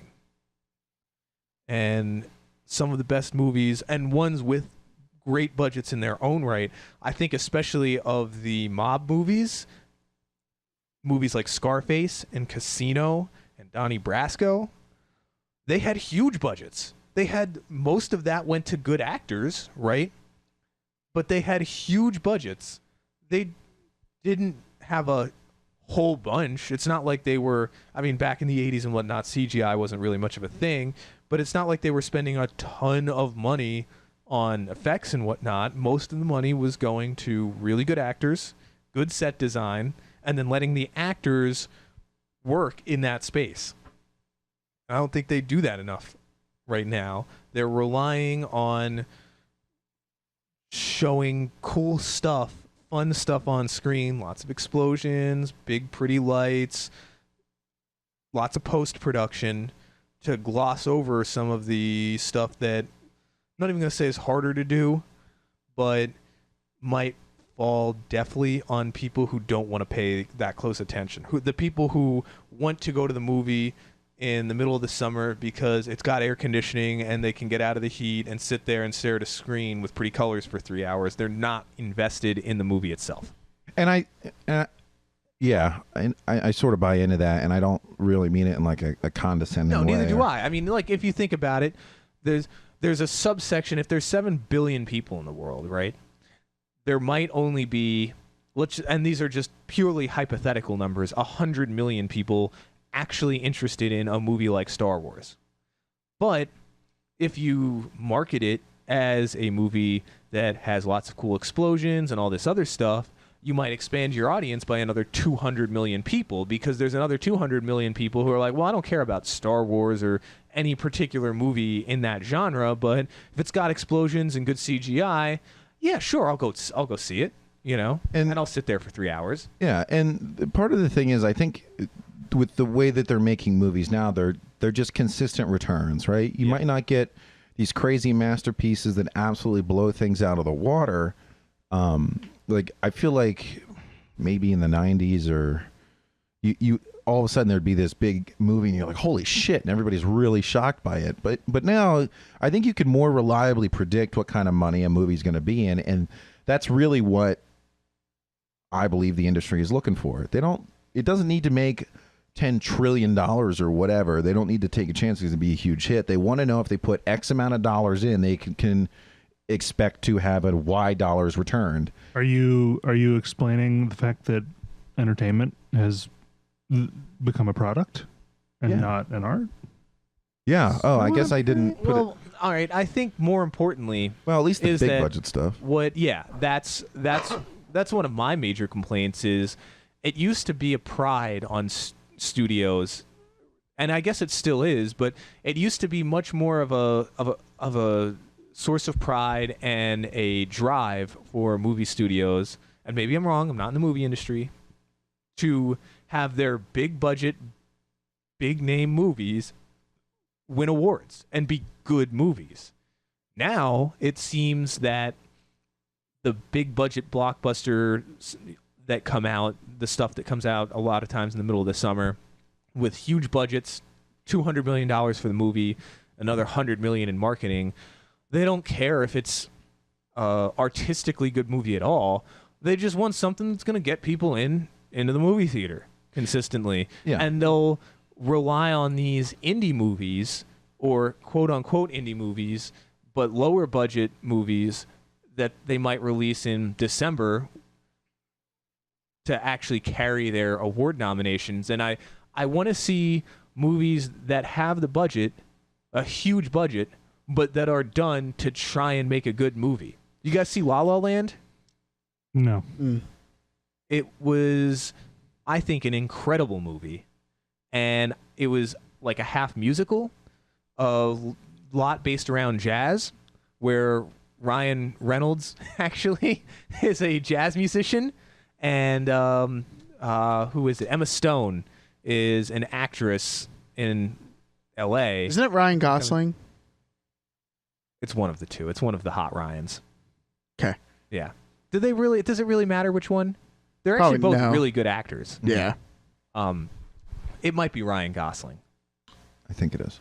Anyway, Well, yeah, I mean, there's clearly both things operating, and while the present of the lower budget movie that, and the occasional high budget movie that is genuinely good on most or all levels, got you a know, 92% on Rotten Tomatoes. it would just be nice if, I mean, there's no reason why this repeatable product can't also be done well. Well, and here's I think I run into a problem with terminology when I have this discussion with other people. I think a big problem in the movie industry, especially with Disney movies, is that they know how to make a good movie. And I don't mean like very good or anything like that. I mean like good. You know what I mean? It's like us. If it were an exam, it would get a 71, right? It's passable. It's okay. And they're always putting out C-level movies. And people go, well, what's a great movie to you? And I have such a hard time remembering titles that I can only name older movies. But I don't mean to say that they're bad. They're unremarkable. Like, I completely agree. And here's something that I gotta say. So I look at a movie like, I just looked up the numbers for this, right? Avengers Infinity War, which might be right now the highest grossing film of all time. It brought in $2.041 billion at the box office. Domestic or Total. world? Okay. Yeah, worldwide. It had a budget of $400 million, right? It's absurd. Think about that return, though. 400 million to 2 billion, basically. apparently That's you need to double it 5 because they times. spend almost as much as the budget on I think that marketing. included the marketing. No shit. Yeah. Now, La La Land had a budget of $30 million, less than a tenth, and still returned $445 million at the box office. So that's a return of over 11 times versus a return of 5 times the investment that the studio had to put in for Infinity War. Also, one gained a ton of awards. I guess Infinity War will probably get some nominations Probably. just because it made a lot of money and people talk about it, and there will be pressure, I'm sure, from Disney, who will control pretty soon 40% of box office sales on the different award societies to be like, yo, you better give us some awards for Infinity War because we spent a ton of money on it. And if you don't, then we will just not submit our movies to your thing and we won't let you talk about them. And then they would be all pissy and they would do it anyway. So, Capitalism. yeah. How can you not talk about movies? Well, if you were to have a big award show on TV where you give awards to a movie, they would need to get the licenses for it. That is unbelievable. Yeah. Mhm. That is unreal. Then again, you know, it's been 120 years or whatever, and the trademark on Mickey Mouse still hasn't expired. So anything's fucking possible. So I look at a studio, any studio, and I wonder, why in the hell do you see the main focus of these studios making mediocre to good movies with massive budgets, right, that they advertise the shit out of, when there is not only a precedent, but a great business model for making smaller budget quality movies that return more with less risk because you don't have to pump several $100 million into them. Well, I think the answer to that is because the Avenger movie, there is no risk. And while you're putting up $400 million, It could flop, though. it won't. But It won't. Consistently, it even won't. if, well, I mean, there's the box office flop, right? And then there's all then they could have ticket sales is no indication of quality, as I we agree, know. yeah. As we know, right? And- Cheerios is probably the best-selling cereal, but that doesn't mean it's but that's nobody's favorite cereal. Yeah, but It's like, just nobody doesn't like it. and we see this with gaming too, where that there can be manipulation in the review circle, right? I don't think Rotten Tomatoes is too necessarily subject to that as one example, but like it's the article writers are often anymore paid off by whoever they're commissioned to write a review of, Well, it's an ad. Does she know she's an ad? And in that universe where things that we the consumer might look to for some kind of frame of reference on whether to even go buy a ticket, if that initial chatter in advance of the movie coming out is positive enough, you'll still sell those tickets for that movie. And then the risk becomes, oh wow, even the lay people might be seeing this movie as actual dog shit, but they already paid their ticket. And this is the kind of thing that sort of undercuts the fundamental idea of a capitalist environment. If something is not good quality, it will not get, like, if there's something better out there, then that will make the money, and this won't. In that we cannot, it's so difficult to have a truly informed consumer, especially with the information sources being controlled or paid off or whatever as part of the capitalist system. And I'm not saying like capitalism is bad or whatever. I'm just remarking on the nature that we cannot assume a well-informed and freely acting consumer with the way that thing is filtered down to us. Which is the invisible linchpin that, like, your diehard capitalists are seem to be a little blind to. Right. If we're going to take a political, which we don't need to. I'm a capitalist too, but everything has its means of abuse, and I think in the entertainment industry has been one of the most, shall we say, effective abusers. And here's part of the thing that I say, that like Avengers itself is so low risk, Avengers or Star Wars or whatever. I think that these big series now, an individual movie will not flop. It may flop in its expected return. It may only make $1 billion as opposed to $2 billion. But I think that these big titles have sort of a 2 to 3 movie stumble before they really fall down. Right? So if Avengers came out... Yeah, they're not going to go broke on like one movie. If Avengers came out and it stunk, they would get a second out. Avengers 2, fewer people would go to see it as the last one, but pretty much every consumer would give them a second chance. And if that one stunk, then the third one might be a real flop. But I don't think that there's a big risk on any one movie of that size to lose money anymore. And this is totally just out of my ass, but that's my general opinion on it. Red Letter Media did was it 2016 or 15? A recent year like breakdown of all the big movies and some little ones, and like their budgets and their returns. I think they admitted to like failing to factor something into it. But I mean, these big budget movies absolutely can flop. Most of the time they do not, from what I remember of their general assessment. I wish I had research for you. I didn't know we'd be getting into this. But I mean, the big fucking movies have lost money. I think it's just not anywhere near the majority. I think it's a relative small like number. What kind of movie have they lost? Like serious money? Or is it like that Hollywood, we never turn a profit kind of loss? Like pump a few hundred in, get a few tens out. Really? Loss. Yeah. I can't name that movie off the top of my head because fuck me. I don't really want to waffle on it and say like, even if there is a chance that they can flop, it's so much more low risk and blah, blah, blah, blah, blah. I think I'm just bringing it up to kind of hedge your no risk statement. Yeah, and I think you're mostly right. Yeah, and that's the thing. I think my statement is in fact wrong, maybe mostly right. But I'm excited to see this information so that I can develop my opinion more effectively. But I really do think, I guess there must be risk in any production of any product, but it's I think the industry's finding a way to mitigate that as much as it possibly can. I mean, look at every I am so bad with the names today. Disney's CGI movie company. Pixar.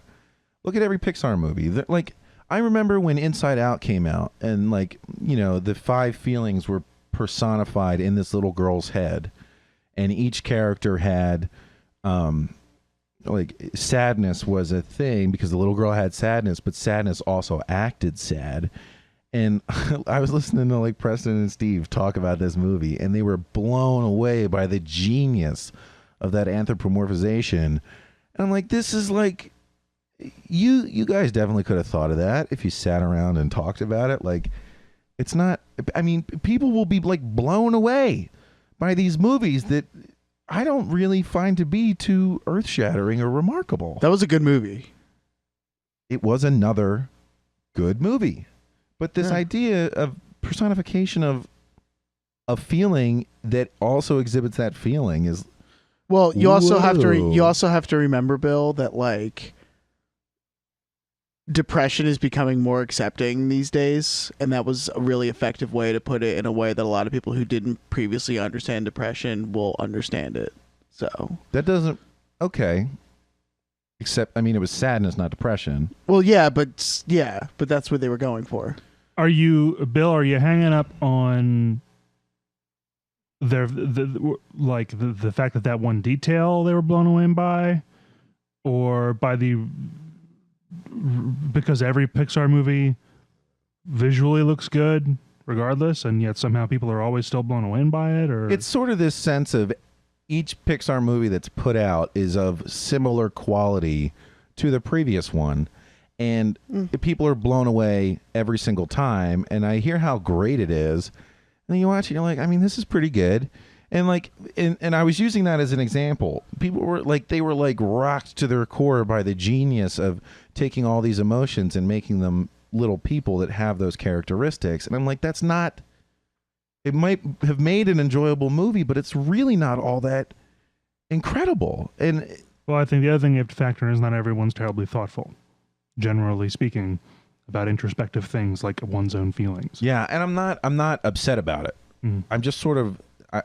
It's just a nature that I've seen, and I think that's part of the reason that we can keep getting C-level movies. And I feel like Bill, what you across the board, whenever you have a hang up, it's on something really specific, and it just makes your job that much harder in explaining to everyone else what exactly you're hung up on. I don't know. Yeah, because now I feel like you're saying like, because Pixar has a style, and I feel like because their style obviously shows in all that movies, it's like though they're all different, they all like look the same, and I feel like because they all look the same, you're not as blown away because it's Pixar's style is what you're seeing. I mean, their style is. I didn't say anything about how it looks. Well, see, that's what Jake was saying. 'Cause I'm having a hard time where you were expressing your disappointment. I mean, I haven't seen the movie either, so I can't even necessarily speak. I didn't even really express disappointment. I just pointed out a common characteristic that I've run into. Right? Oh. People are blown away by these movies that, if you look at them at all, are not overly remarkable.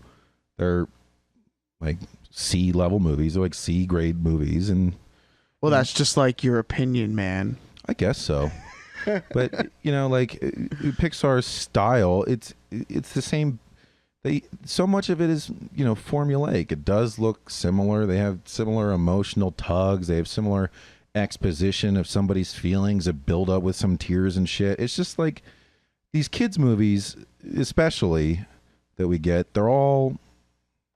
I mean, I think I'm with you in the concept of personifying one's emotions, or a character's emotions, or whatever, is not all that impressive as a concept, but maybe it's the execution that people like. What I was trying to do was use that as an example of a characteristic of an individual movie that, on the surface, looks like it really sets it apart. You know what I mean? Like, you could be, oh wow, what a genius idea, and it's really not all that genius. And if that characteristic of the movie, if you sort of take that out, the rest of it is pretty much every other Pixar movie you've ever seen. It's just, they're just all the same, is how I feel.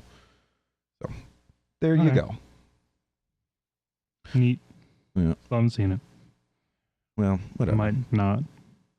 I really meant to just sort of make that and roll on with the rest of the conversation, but I guess I was not communicating it very well.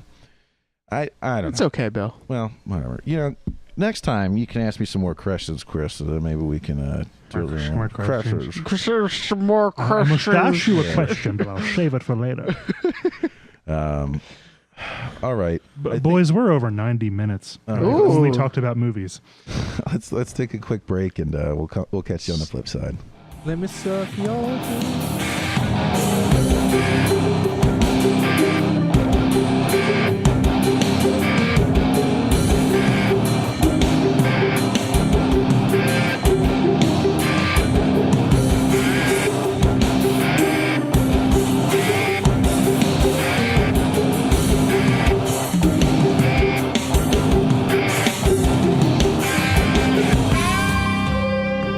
All right, we're back. I have been voted onto microphone probation. True. For covering down with the sickness and replacing that word with thickness. I thought that was pretty clever, but it was not. If you're wondering about the specific nature of his microphone probation and you've noticed that he's still on the mic, it's best not to think about it. Yep. You don't Yeah, want he's to on know. probation. He'll Yeah, if I mess he up one more messes time. up, then he You goes to don't prison. want to know what we've done to him. But fuck. Please continue. Get up, come back, dad with the dude. I have a lot of spare mics, is all I'm saying. All right. So, camp, TV, Star Wars, final thing while I was up there. The old people, my grandpa uses that TV. My mom uses that TV. My whole family tried to set up the surround sound system, and they couldn't fucking do it. I did it in like 2 hours, and all I did was read the directions. That is my life as the computer guy. I just Google or read the directions, and it's fine. I was going to spend some time being like, how does this happen? But I think I know the answer. People just don't think about it, you know? Dude, I gotta say, work has made me an expert direction reader, especially for things like our accounting system, which is from like the 80s and is completely counterintuitive with everything. And like, I'll just be sitting there and I'm like, well, I guess I gotta go read the manual. And I've just learned to do that for everything. My job, I use a lot of access databases, right? Most of them are self-designed by people on my team. Someone will be like, okay, we need to automate this. It's getting too much work to do manually. I'm going to design a database to do it. Well, it's also a major audit risk for such a large financial company to have like random people on the team with no formal development experiences design like, access databases that are doing important and regulatory important work. So one of the things we've implemented recently is is subversion. So anyone who is familiar with development knows that in general, when you develop a computer program, you put it through different development stages and different versions, so you can track the changes that are made and who made them and what was changed in each different version. And then if somebody fucks it up real good, you can roll it back to a previous version. Not unlike, manufacturing prototyping. Exactly. Yeah. So we got this new program. It's open source. Our IT department set us up with it to subvert these databases, and then you can't change anything in them. All of the back-end tables and all the queries and everything are locked down so that you can't do anything and screw it up. But they just installed it one night after telling us they were going to do it and not really telling us when. So then, every once in a while, something will change with something where we do need to make a change to these things. And now there's a process where you have to, check it out. Well, no one explained to us how to, use the software. They just installed it and was like, there you go. They're subverted now. Yeah. So it was, up to me to, figure out how to, check them out and, add the comments and, check it back in and put a new one into production and all that shit. And nobody could figure it out. So I'm just, I just literally, hit help section and just start reading the manual, getting started. And within 15 minutes of reading the getting started section, I answered 80% of the questions that people had about it. I'm like, really, if we all just would have sat down and read the directions independently for 20 minutes, we would have saved ourselves collectively 2 hours. It's amazing. Yeah, that's how it is. When I was setting up the sound system, somebody had already taken the time to run the wires under the floor and put the speakers on the walls in the right configuration, this, that, and the other thing. and like the wires are color coded, but plugged into this machine, the receiver, they weren't. The person who put it in there didn't seem to pay attention to that, and like they had. So I needed a digital optical cord to run from the TV, and like that was in the other room. So somebody looked at it and didn't make the connection that they needed. Anyway, I just read the manuals and I got it fixed and it's working. It hasn't worked in 2 years. I read the directions for 2 hours and fixed it. I honestly feel Whoa. now like I could fix my car, like, just if I read the manual. You know, what I didn't realize about this, there has been for decades manuals that aren't like owner's manuals on how to work on specific engines. Yes. And apparently they're pretty expensive because they're great, but it's Yeah. everything you need to know it's very to work detailed. on this My specific dad has engine. one. What do you know what it's for? His old F-150. That's so fucking cool. And it's good for model years like 2002 through 2006. You know what I mean? How they Yeah. like redesign them every Mhm. couple of years, and then they'll be like introducing the all new 2017 Ford F-150 or something like that. Like it was good for that production run that they had of like 5 to 6 years. Right. And like he's a mechanic by trade. He went to school to be a mechanic. So he's good at it, and he could probably figure it out if we needed to, because it's all generally the same. But he bought it so that he could work on it. And yeah, it like any questions that he had, he could just look it up in like 2 minutes, and he would be an expert on replacing that part. That sounds, and YouTube is such a good resource, and I've used it to work on my car recently, try to troubleshoot a couple of gas-powered weed whackers I have. And I've lamented how back when I first started college, there wasn't this, I don't want to say diaspora, it's probably not the right term, this breadth and distribution of pretty good information on a variety of topics. Even now, sometimes I won't find like, you know, I drive a 2011 Corolla. Sometimes I won't find that exact instruction online, but I can sort of deduce from other things. But it's pretty much all there.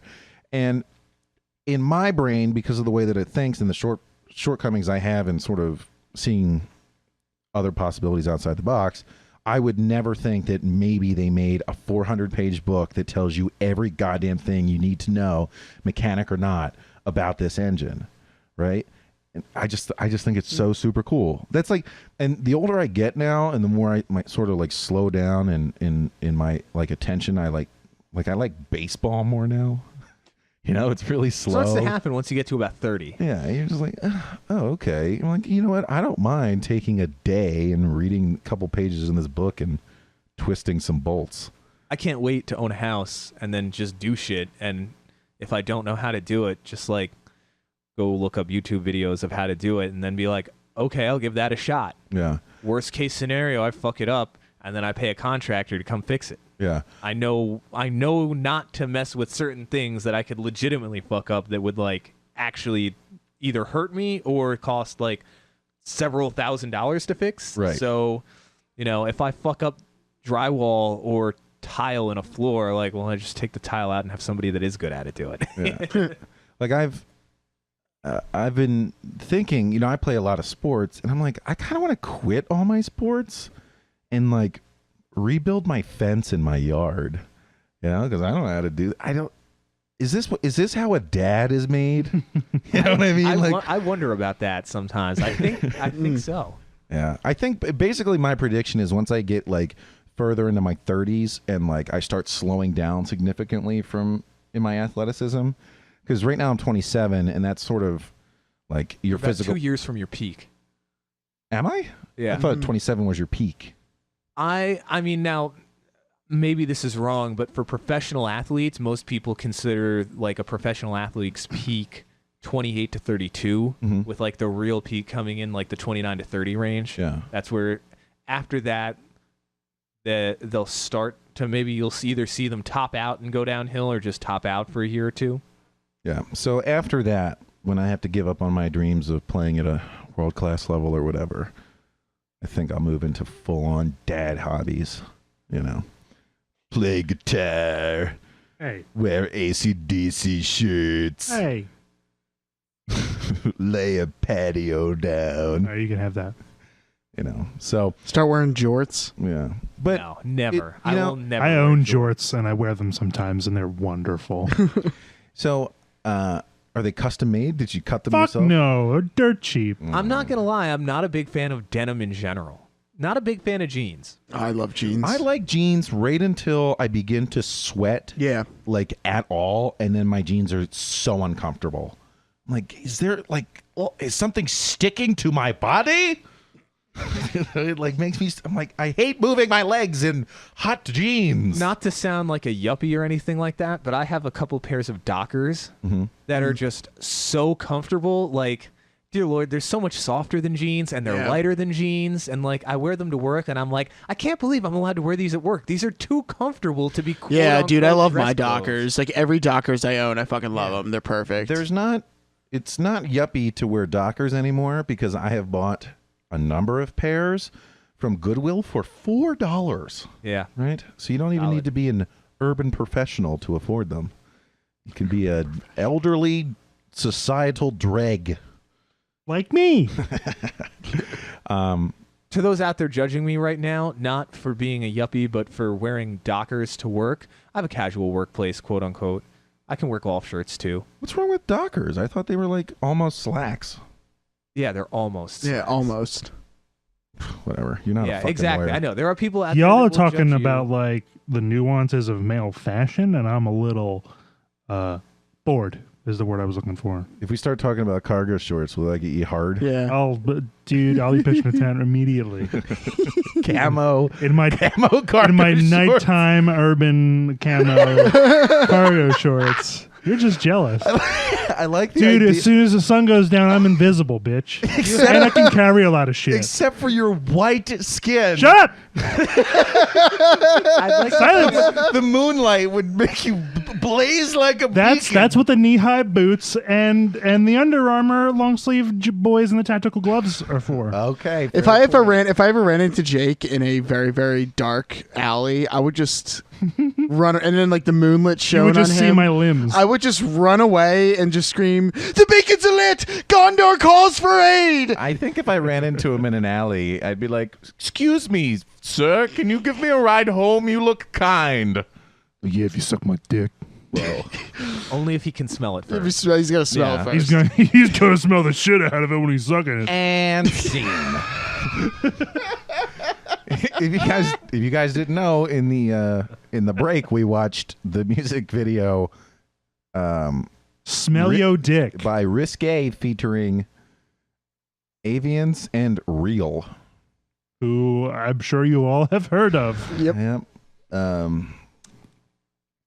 Not only did somebody think that a good way to tell if your partner is cheating is by smelling their penis, but they wrote a song about it. And got it professionally recorded. Can we see how many views this video has?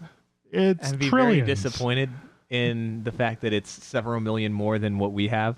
This one has Oh, it's not even 829,000 views. Not bad. Several 100,000 more than 4,000 How- likes. Yeah, about 829,000 more views than we have.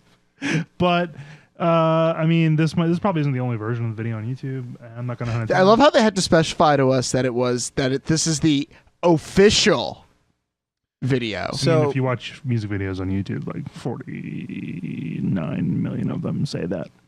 So I'm pretty sure once we get an AI that can do any sort of like nuanced instruction, understanding, I'm going to be out of a job because most of my job is just looking on Stack Overflow for solutions that other people have done, and family tech guy.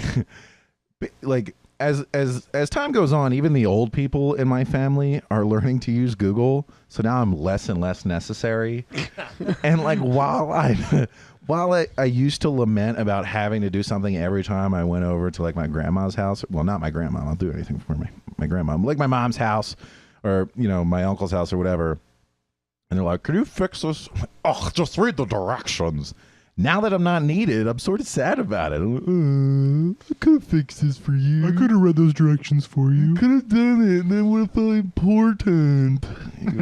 People don't give a shit. So, I did learn though in doing that in order to have surround sound actually work, the thing that you're watching needs to have 5.1.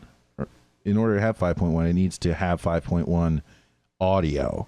So like it won't just take 2-channel audio and put it through all 5, like just guess. So I put Shrek on Netflix. Shrek is on Netflix. You're welcome. I didn't care and am not enamored by that fact whatsoever. You just feel like you look too much like Donkey when you look in the mirror, and I understand. It's spooky. That's your uncanny valley. He really just wishes he had a better Eddie Murphy impression. That's 100% true.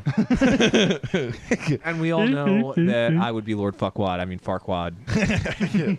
Actually, yes. Indeed. So, wait. Oh, shit. That was 2.1. And fortunately, the 4K version of Star Wars had 5.1 on it, so I was able to test the speakers and see that they work. So, there you go. And that's all the tech-related stuff I wanted to talk about from my vacation. Hallelujah. Now, we can move on to the real content, the meat of this. Master Jacob Ooh, I'm a master. is spending some time getting furied. Playing the game Fury. Little column A, little column B. Jake, please tell us, what the hell is Fury, and do you like it? I think I might have mentioned it on a previous podcast because I have been listening to its soundtrack for months at this point.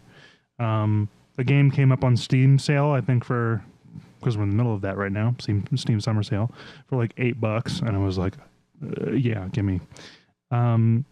And another few weeks went by because I have a horrible addiction to Fallout 4 that I'm not making any attempts to remedy. But I finally picked it up last night and today. And holy shit, is it good. Holy shit. It's all boss fights. I don't know how many. I'm still on my first playthrough. I haven't beat it. So your character is a red-caped, long, curly, white-haired, future samurai-looking dude with a sword and a laser pistol, and he's in jail, and he breaks out of jail and has to fight his way to freedom through many, many bosses across a series of gorgeous, what's the term I want? So like stadiums. Landscapes? No. No. They're Arenas. Arenas, I guess. The arenas in which what I was trying to say was not that the color scheme. It's like It's like synthwave. It's like retro. synthwave, futuristic. Lots neon, of neons, like pink neon, purples, pinks, reds, with like just really bright popping colors.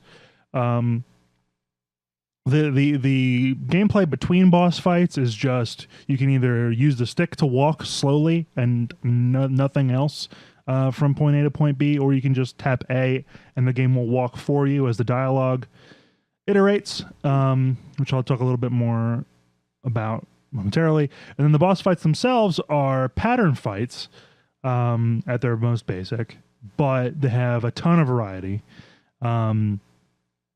You and the bosses have multiple health bars. In your case, the subsequent bars serve as extra lives. And in the boss's case, each health bar you deplete changes their moveset, right? And they get more powerful with each iteration. Is the term we're looking for vaporwave? Possibly. Maybe. I don't think so. Maybe.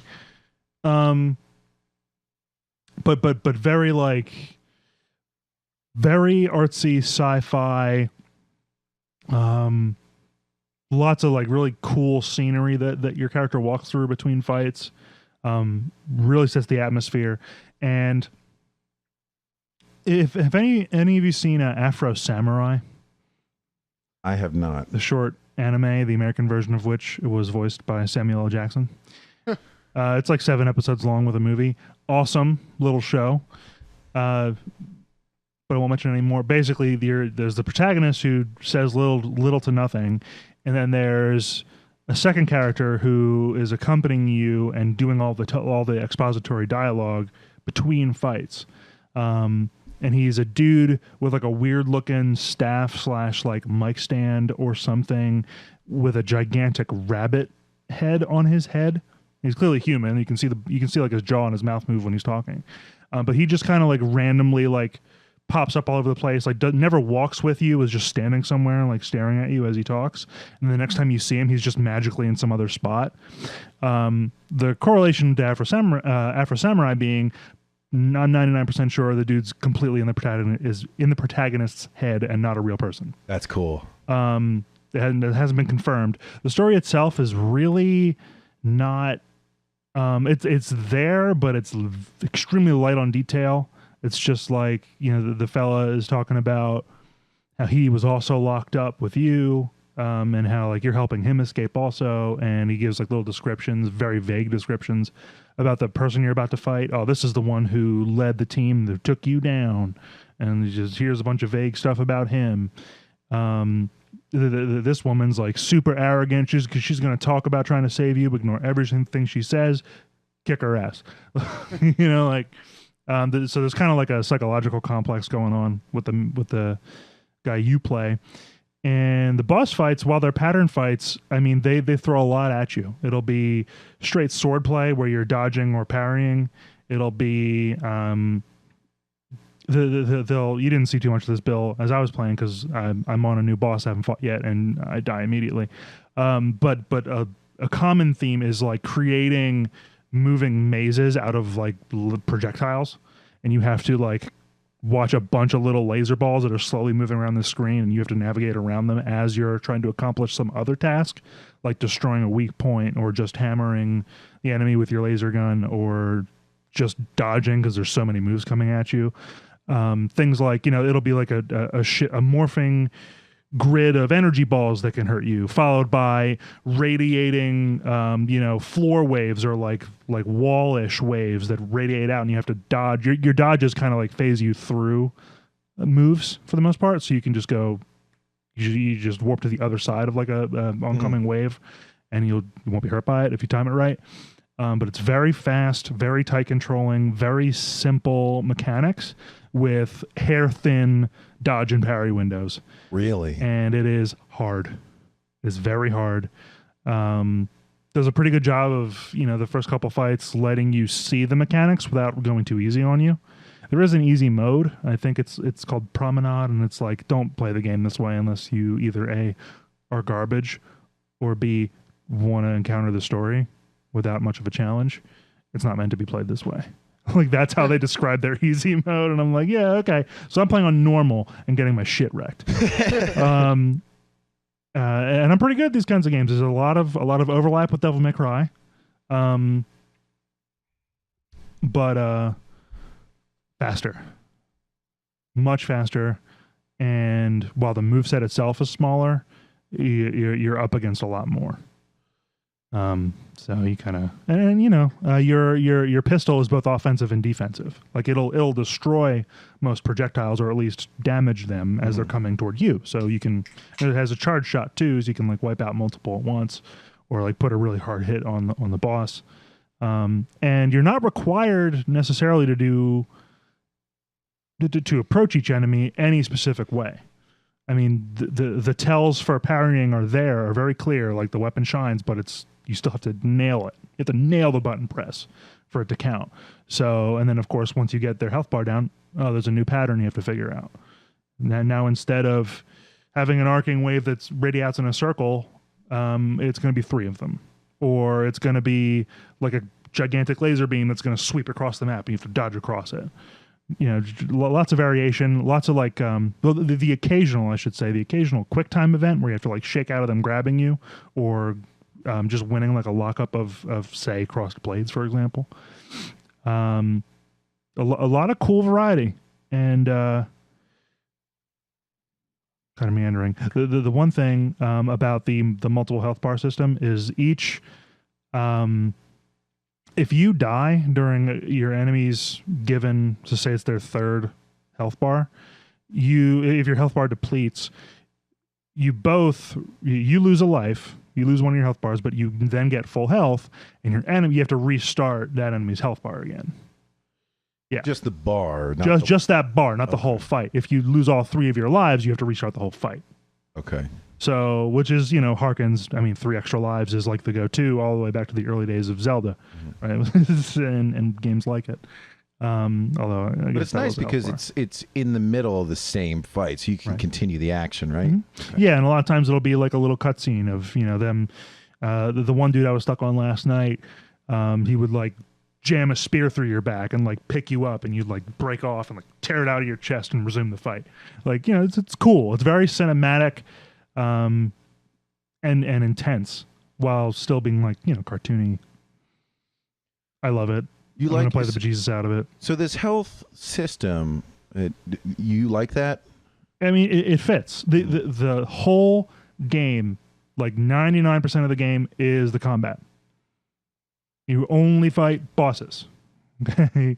You have this set of tools. There's no moves to unlock. There's no items to manage. And the health system is every bit as simple. That's a lot like Shadow of the Colossus in game layout.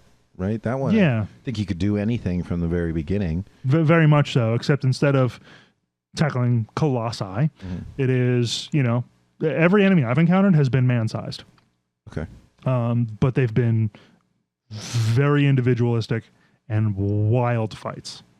Now, is there? Do you have to expect to die a lot in this game? Yeah. Okay, and the level layout. And this is sort of a. I was watching Frank play Dark Souls again today, and he was trying to get to a hard boss, and every time you go to the boss, you had to fight through these 3 enemies. Mm-hmm. And I was like, losing to the boss would be one thing, but fighting through those 3 enemies every time would make me so fucking frustrated. Everything respawns? Exactly. Do you find yourself being frustrated? Oh, 100%. Okay. 100%. But well, that's the balance that I would have a hard time striking as a game developer. Do I let you get past the 3 guys and then just start right at the boss? To be fair, I could. Well, the one Silver Knight there, I had to fight him because that staircase is too narrow to get around him. But the other 2 guys, I didn't need to fight. So, and by the 3rd and 4th tries, I was not. Remember, I was just zipping right by him. The amount of times that you die and the way that the game is made, does it enhance or detract from the experience, or is it just acceptable? Well, the thing is like Dark Souls, it's 100% fair. Oh, okay. While I tend to talk to my technology, okay, as if it can hear me, because it's how I vent my frustration, but I don't think it actually makes me any less frustrated in the moment. I just do it. Because I'm sitting here alone, and why not creep out the neighbors? No, but 100% frustrated. There are myriad times where I'm hitting B to parry an attack, and it's like my best chance at surviving that hit when I have half of a nugget of health left, and they have a quarter of their bar left, and I know if I get in one more solid combo, I'll have beaten the health bar. And I'll get a full thing of health for the next bar. Oh, wait. I don't know if I mentioned that. Your health replenishes 2 with the next health bar. No, I didn't know. No. And you need every bit of it. I also noticed while you were playing too, if you successfully block something, you get a little nugget of health. Sometimes. Yeah, I was trying to figure out what the conditions specific were. Points in the given combo you're defending against, because each hit you're defending has like a. It basically depends on the boss you're fighting and the combo you're parrying. If you successfully parry like the last hit, the strongest one, you definitely get like a nugget of health. Usually, I've found. But like if it's like a 4-chain combo and like usually the hits are not evenly spaced, so it'll be like hit, and he's like moving real fast. If you parry all 4 of them, you'll get like half your health bar back. That's pretty cool. Yeah. And again, that window is real small. So you got to get the rhythm just right. I really like this idea of using health in combat situations, like to be granted for good performance. Mm-hmm. And the enjoyment of that would totally rest on whether or not the game is fair. And you're saying it is. Mm-hmm. As frustrated as I've gotten at, oh no, I say shit like, oh yeah, I didn't hit the block button or anything, asshole. And it's like, no, I was late. Yeah. I was 100% late and I deserved that hit. That fairness is 100% what separates a game from being like total horse shit and being enjoyably frustrating. Like I know if I just do better in this moment of frustration, I can beat this game. But that's way different than going in a room and you're like, how the fuck did that happen? Like, how?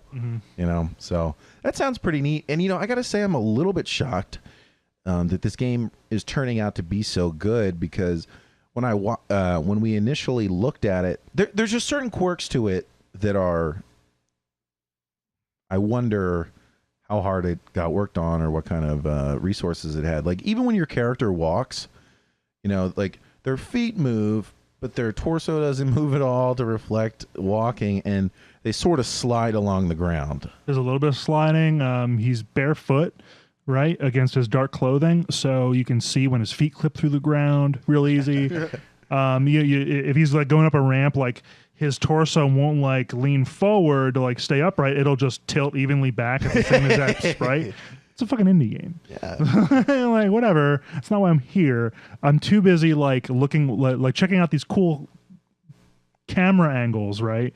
Like, because as soon as I figured out you could just tap A and not have to hold the stick down, like, duh, I just want to watch this dude walk and take in the scenery for this like minute, 2 minutes, maybe 3. I don't even think it's that long between fights as the rabbit head dude is talking. And just like, the camera will just switch and here's like a brand new, like, sweet look at this machine you're walking around, or like the planet you're overlooking. There was one where the pull of gravity was changing direction. So in whatever space he was in, like initially he was on flat ground, and then he walked up a ramp that spiraled around, and he was walking just fine.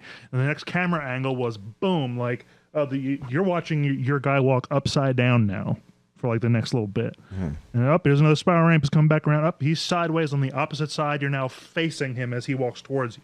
Like, here's a brand new shot of this real sweet environment you're going to be fighting in, like these great little arena. It's just satisfying at every level because it's so simple. Nier Automata is the game that made me start to realize just how great camera work can be in a game, because if you recall, after my first exposure to that, they transitioned between like 2D side scroller to like top down 2D shooter to like a 3D sword fighting game flawlessly. And I was like, holy shit, I thought, the camera just has to not get in the way, but it really can enhance it. Absolutely. I will say that when I was watching you play, I really dug the camera work, like in like the in-game like battle scene. In the fight, like, yeah, no, I thought it was like perfect, because like the one that I was really impressed with was the one where it was just like a circle, that one that you were in, and I just felt like the camera was so appropriate for everything that you were doing, for like the distance you were, and then just like the attacks that were coming at you, like the barrage of like laser balls, and it zoomed out way it wide, just went, and over top, real and gave high, like a bird's eye view. Yeah, but it was like smooth. It's real nice. It was perfect. As a spectator, I really liked it a lot. The thing that seems the dialogue in the game and the writing, for an indie game, I gotta say I'm really impressed.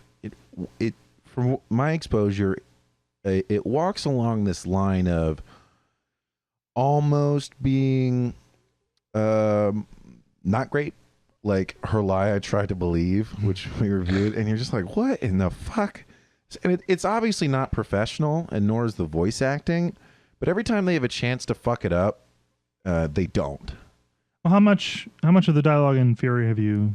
Just what I showed you a little bit ago. There, and then I've watched some videos of it, and so I can't really speak super well informed. Because I would give it a bit more charitable of a review than you, particularly in the first few fights, like the even the mid battle dialogue that some of the bosses have.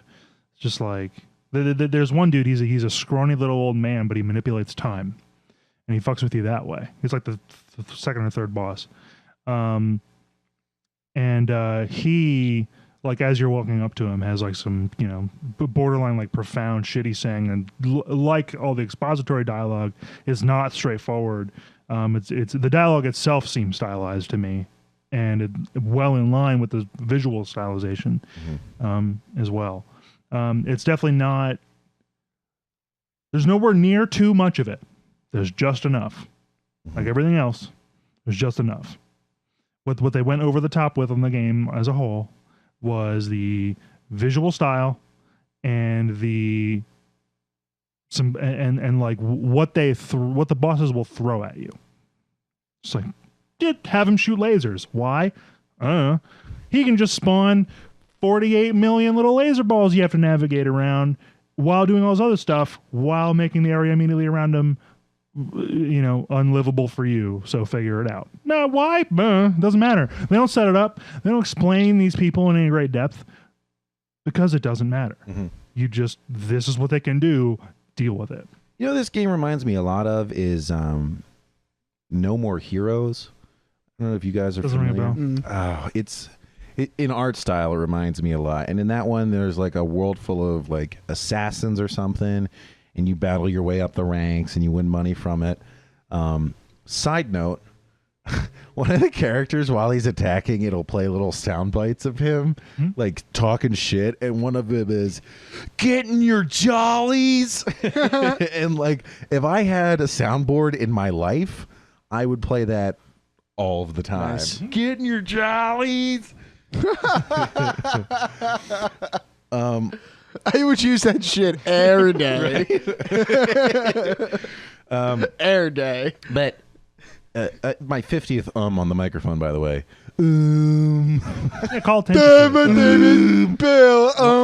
Bill. I can make a joke about it because I will be perfect for the rest of the episode. No, you won't. Seeing a little switch there.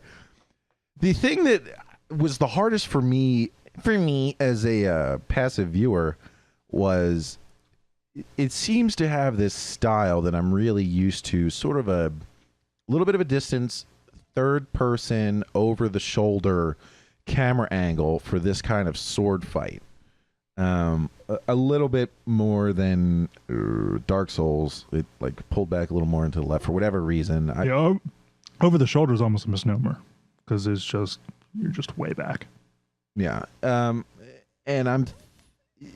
the way that this thing transitions into sort of a top-down, almost 2D in movement, and the movement of the energy balls and stuff that you're dodging reminds me so much of an old cabinet arcade game. It's not like, I agree.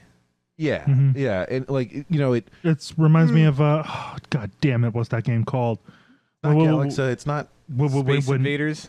not Space Invaders. No. When you're flying a ship, it's 2D. You're flying straight up, and there's waves coming down at you. It's You're like dodging around, shooting shit. I forgot what that I'm is playing a Galaga. game called Skyforce right now. That's 'Cause you're moving. exact concept. Yeah. Oh, right.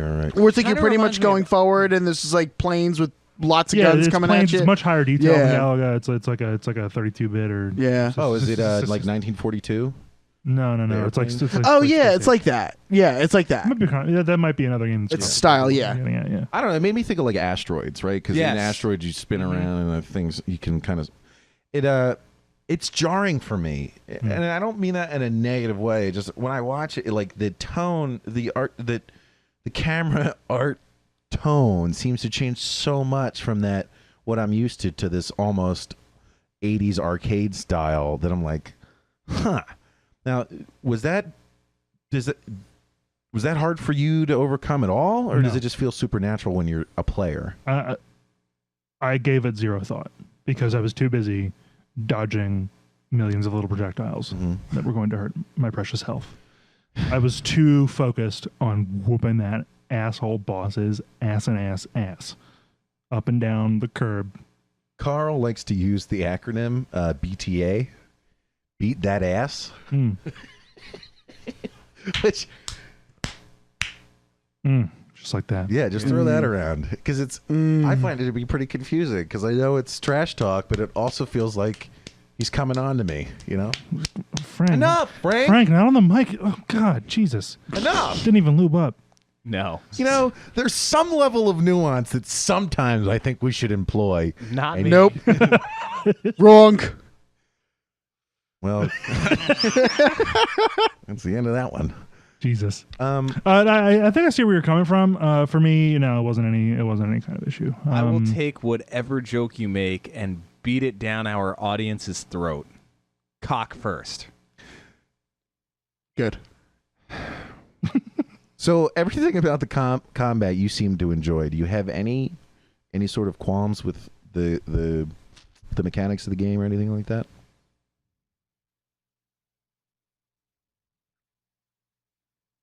No. The game is really fucking hard, and it was made that way on purpose. Well, And the only thing is I could imagine tweaking would ultimately make it easier. And it's not Dark Souls hard where it's not beatable, because all you're doing is fighting these bosses. But be prepared to get your ass whooped until you get good. I mean, if you're into games like Devil May Cry, fast beat 'em ups with tight. There aren't even button combos really. There's a very small moveset. Strike, shoot, dodge, charge, strike, charge, shoot, charge, dodge. That's it. That's everything. That's all you got. Figure it out. Parry. Sorry, there's parry. It's like, that's it. Figure it out.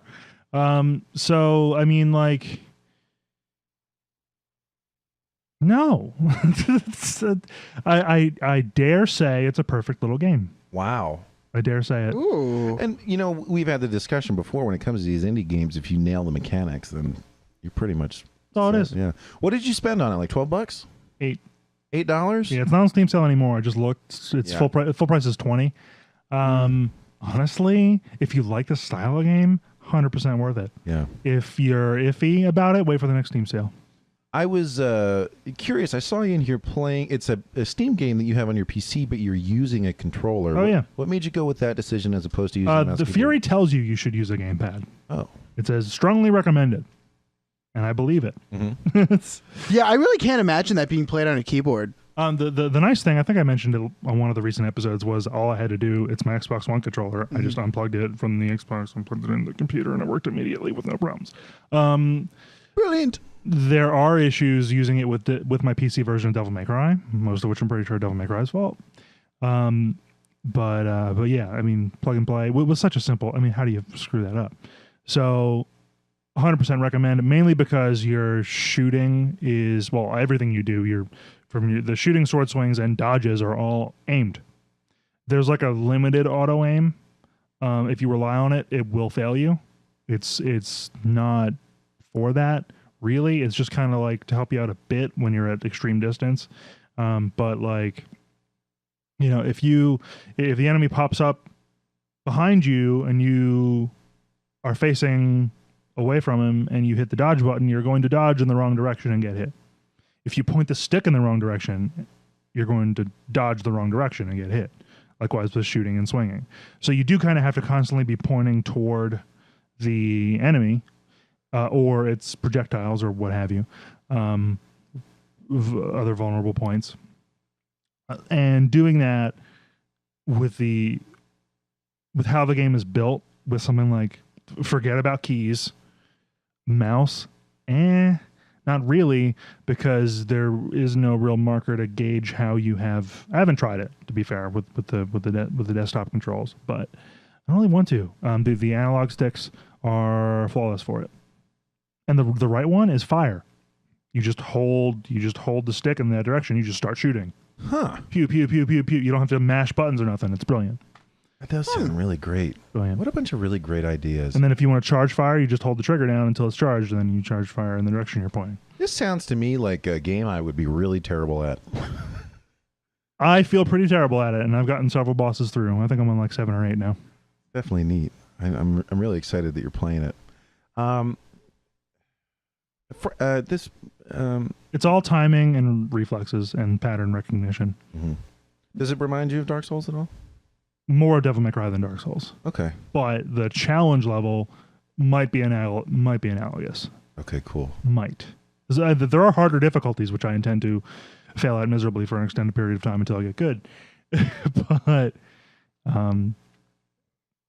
yeah, I'd say so. I am astonished that it is holding your attention when sexy Fallout 4 is right there. I mean, I still play Fallout 4.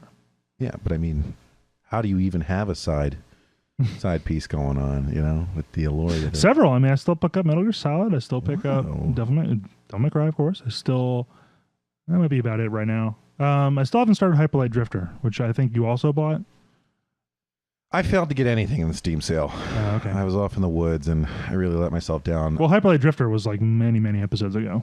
Yeah. Oh, my Gore's back on sale for 50 cents, so I'll probably Nice. do that. Do it. I'm still stuck on that game. I'm upset that the Steam box was on sale for $250 and I didn't pick up 7 of them for everybody on the podcast, because that'd be great to play down on like your projector that you guys have downstairs.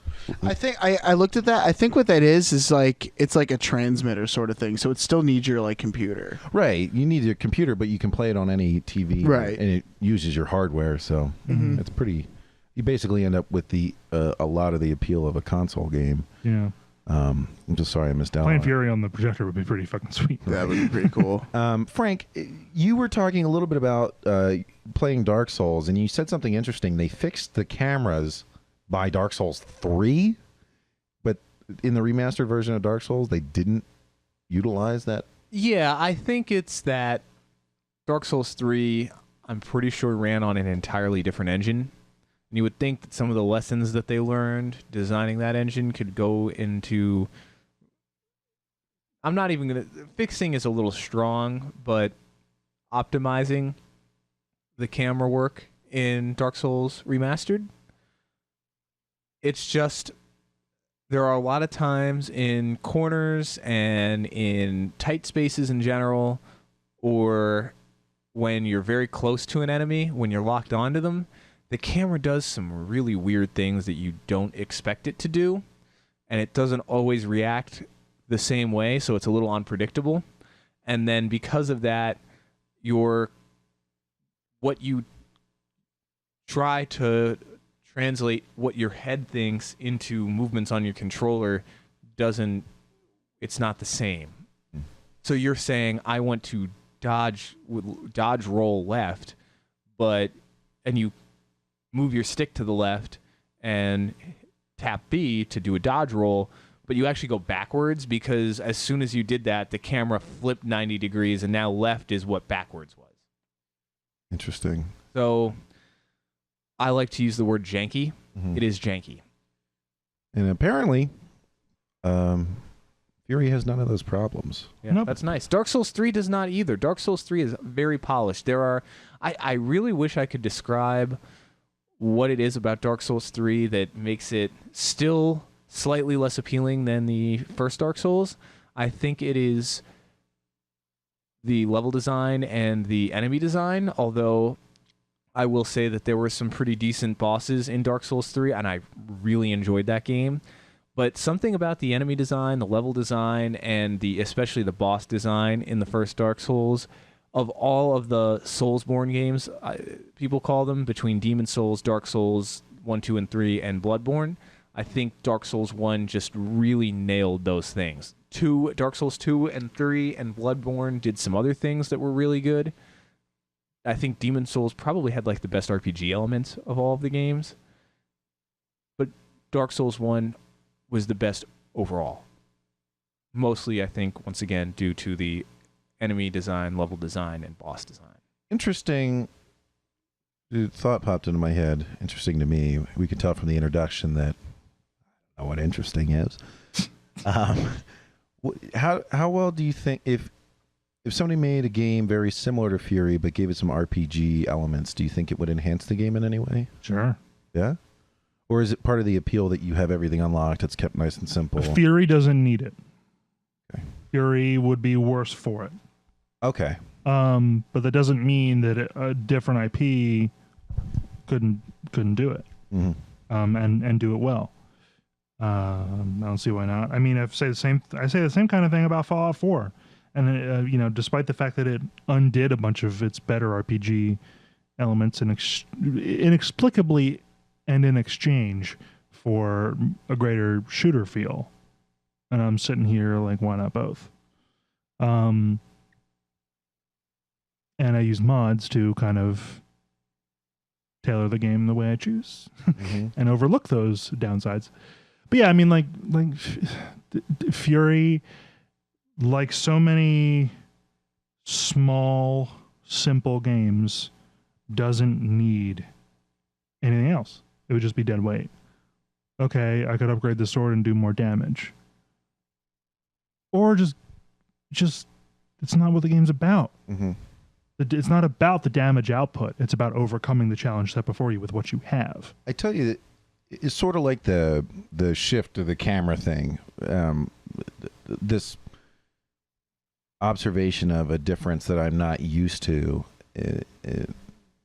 When games started to come out that were like $6 to $12 that were marketed for that value, and they were not meant to be 40-hour games, like they're just meant these little snippets of some really good mechanics or whatever. I really had a hard time wrapping my head around it and like accepting that these things have a place on the market. More so because that meant I was going to get tons of good little games that I could never play my way through, you know. But you have to get used to it now with the platform that is Steam. The stuff's just everywhere. Well, I mean, also bear in mind, like the original game, the original video game was exactly that. Just a very lo-fi, small set of challenges with a small set of counters to those challenges. Figure it out. From Jumpman to what became Super Mario, to, you know, Star Fox on the SNES, to, you know, just simple. Go attack the thing and don't die. And games like this call back to that with all the trappings of modern technology capability and artistic flair. What is going on? Like, I feel like we finally crossed the threshold that even low budget, low resource games are tremendous.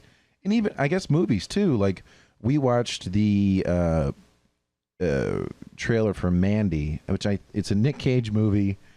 He's made some rough ones recently, but it only had a budget of $6 million, but the color scheme was like super impressive to me. And these games, like Furi we're talking about, artistically, I think they're better than like big budget games were not 20 years ago, but like 7 years ago. Are we just having... I'd like to point out that Skyrim came out 7 years ago. Not all of them. I don't mean all of them, but I mean a number of them. I'll buy it. And stylistically, maybe not, you know, the water doesn't look like water. But Skyrim came out 7 years ago. Yep.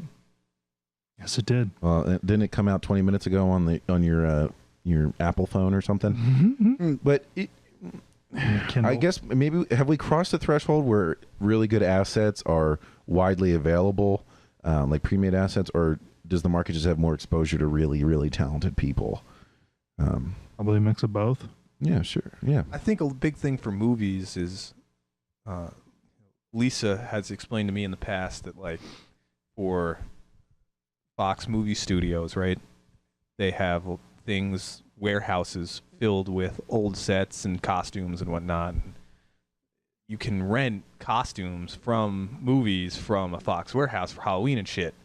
And if you are a Fox-produced movie and you have a costume designer or a set designer, they can go peruse the warehouse and see, hey, I could take that and repurpose it or something like that. And it can save, like, for some of the smaller budget films that have the $6, $10, $15 million budget, can save them, you know, $50,000, $100,000. Wow. That they would otherwise be spending on costumes and set design, which is a big impact on a movie with a budget that small. That's pretty impressive.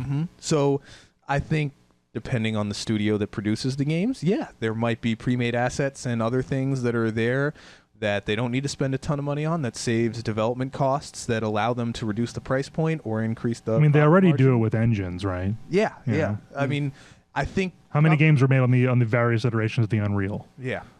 Devil May Cry was on the Unreal Engine. Why? I don't know.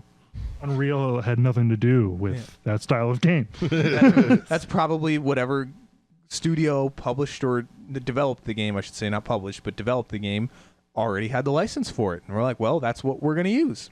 Hey, can we use it to do this things we want to do? Yeah, sweet. Yeah. I think a lot of people complain that most game studios are not designing their own engines anymore. I think it has done tremendous things for the industry because it has allowed much smaller developers to publish very high quality games. And it's true, they might have to take an engine that is not optimized for what they're trying to do and tweak it a little bit, but they still can take a AAA developed engine and apply it to a game that otherwise would not have anywhere close to the budget to make what they wanted to do final product wise if they would have had to develop their own engine for it. All right. Speaking of all that stuff, we're going to take another quick break here and flip on over to our weekly segment of what to spend our hard-earned money on Steam today. Hey, John, what's that?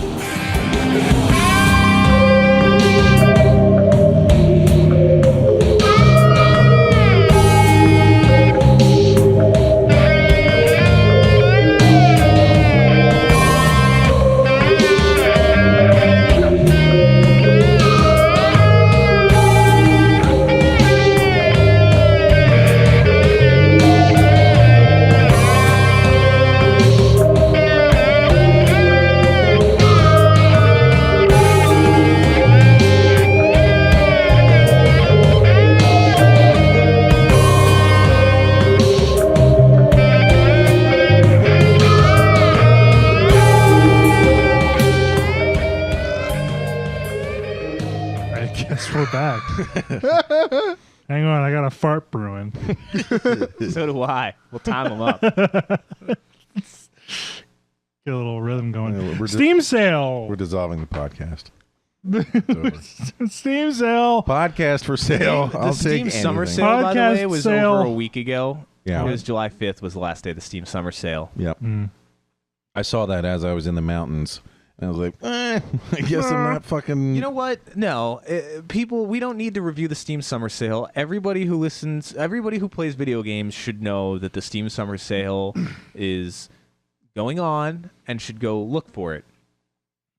And then can make their own decisions. It is kind of funny that we have a segment dedicated to it and we fucking missed it. Yeah.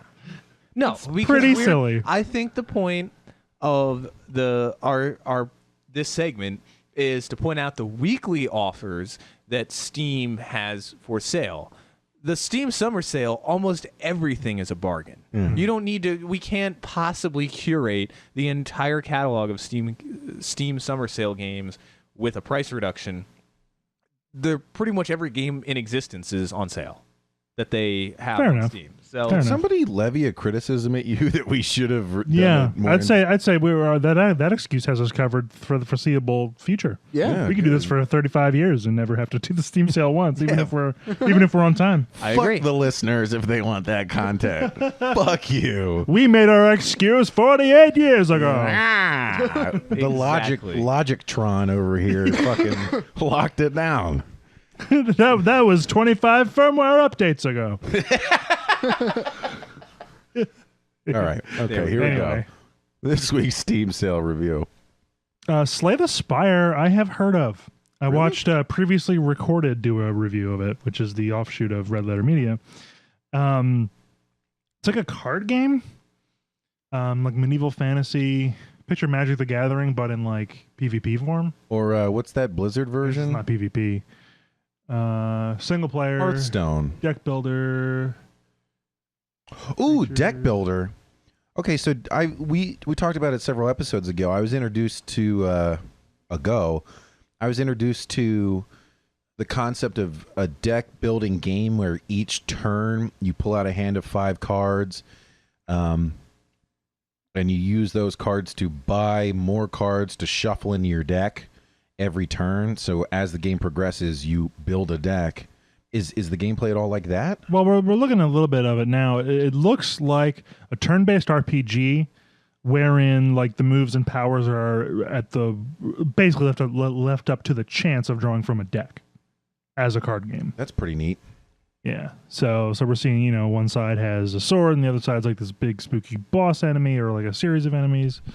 I've heard it's very difficult, but an interesting play. I'm not sure if it's up my alley. Here's the thing. After Black Wake, this game that I play every day now, I'm not turned off by early access anymore. I'll give it a shot. This looks pretty fucking cool. It's a little different. $10 is it's a little steep for me for a game that's they're only a card 16. game. Yeah, basically. But I'm pretty turned on to it. I might go for it. And this price is $10.07, and for whatever reason, I really like the look of that number. All right, Celeste. We've seen, maybe I've seen a playthrough of Celeste. I think it's Can you scroll down a bit? I think it's almost another roguelike. You're like hopping around. It's got cool movement mechanics. 20% off. It's $15.99 now. So it looks like Path of Exile has like a DLC, like expansion type deal. Path of Exile, by the way, is a free-to-play game, dungeon crawler, similar to Diablo. When Diablo 3 came out, a lot of Diablo people thought it was a much better sequel to Diablo 2 than Diablo 3 was. They've said many, many good things about it. I played it for a while. I enjoyed it. It looks like they continue to support it, despite all very positive reviews. Yeah, 62,000 of them. Despite it being free to play, it looks like they have continued to support and expand the game, which is a really good sign. Might be something to consider, though not part of the Steam sale. I mean, free is free, right? Yeah, free is free.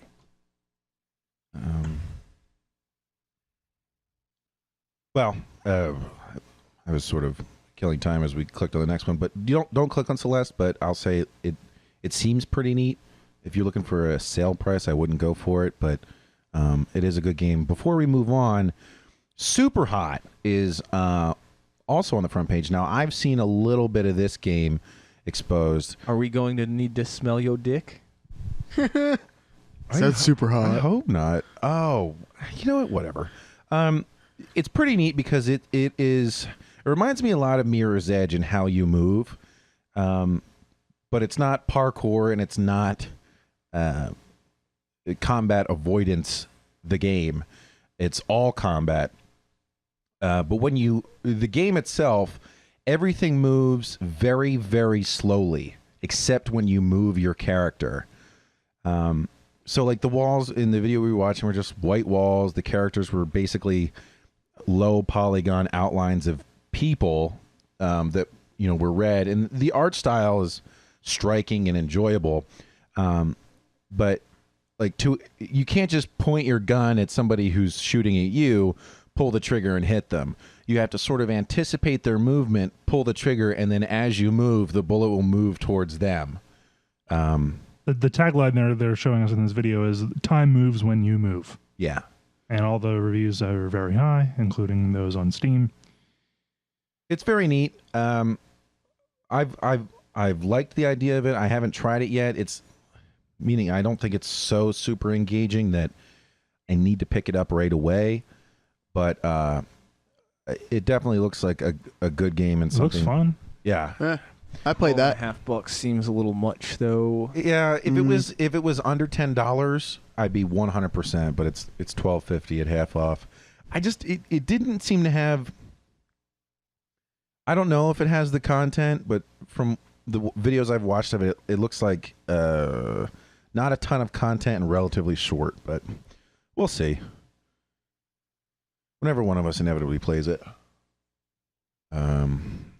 Ild 2 Stumakov Battle of Stalingrad. It looks like plane battle. Yeah. All right. Well, Flight game. Fly a World War II plane. Russian, it looks like. Something happened. They called it. It's mixed now. Mixed reviews. Oh Jesus. Sorry guys. I didn't mean to stop talking. I had to put my glasses on because I can't read anything in front of me. Started with mostly positive reviews. Now it's down to mixed. So they may have made some sort of update that the fan base didn't really enjoy. But this looks to me like one of those games. If you really like looking at old airplanes. The one thing that's telling to me is they've got a trailer here that this doesn't look like gameplay. No. Not gameplay at all. And I am very skeptical when the first thing that they show you in a trailer in a game, or what the first trailer that populates like this, very skeptical when they avoid gameplay at all costs. Yeah, and here a lot of screenshots inside equipment. This might almost be like, Euro Truck Sim. Yeah, but for World War II planes, and there's a tank and a ship. Yeah. Apparently, it's not just a plane simulator. I guess you're battling for Stalingrad. It's very vehicle centric. Oh, there's a train. I'm buying it. Okay. You get an erection every time a train goes by? I do. 66% off, and it's $15 when it came out in 2014. What the $50 from 2014? Crazy. Yeah, no thanks. Nah. Road redemption there. Super hot mind control delete. We don't need to click on that. 20% off. Is that DLC or something? I don't know. Okay, Splatter Blood Red Edition for 50 cents. This looks like another friggin' steal. It's a top-down shooter. Lots of fungible enemies. Oh, this looks so good. Oh. Top-down shooter looks like zombies, turrets, guns, vehicles. So sort of tower defense, sort of run around and shoot these guys. This is almost combat. This combat is almost similar to It's very reminiscent. Miami Hotline. Yeah, very much. Yeah, this I don't know, man. 50 cents. Yeah. Can't go wrong with that. I was gonna say you can't go wrong with 50 cents on you this can one. Upgrade your weapons. Yeah, I'm probably buying this for 50 cents. like literally right now. I'll put on the wish list for the moment. Okay. That's too down from $1. $1. Yeah. I mean, like for 50 cents, I've literally dropped 50 cents and like not felt like picking it up. So I would spend that on a video game. 100%. If it sucks and I spent less than 1 minute on it and said this sucks, I still would not consider that a waste. All right. 3 more games we got. 20XX. That looks like a Mega Man game.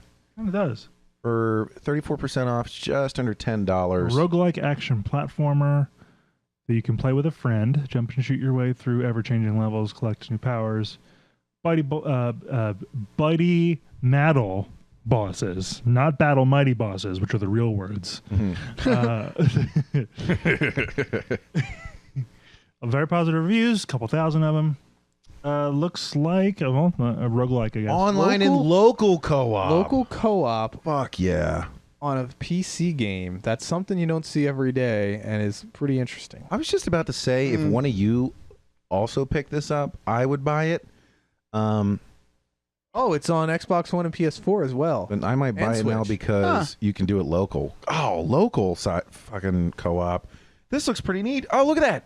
Split screen. Wow. It looks sort of like your old Mega Man games. Yeah. The movement definitely seems modernized, like your character's jumping and running, interaction with hitboxes and stuff. The art style is a little updated. It doesn't seem to be particularly remarkable.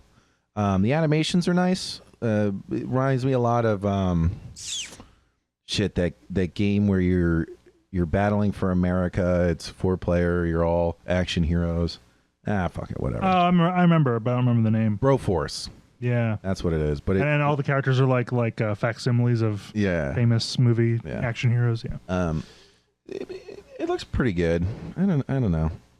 Did you just describe a knockoff of the Expendables in video game form? Pretty much. Road Redemption. Oh, I think this is supposed to be basically the spiritual successor to Road Rage. And You mean Road Road Rage. Road Rash. Yeah. Road Rash. Road Rash, if you don't recall, I believe was on the God, N6. yeah. I know it was on the N64. I don't know if it was on anything else. It was on PlayStation. It Tremendous was on game. Sega Genesis.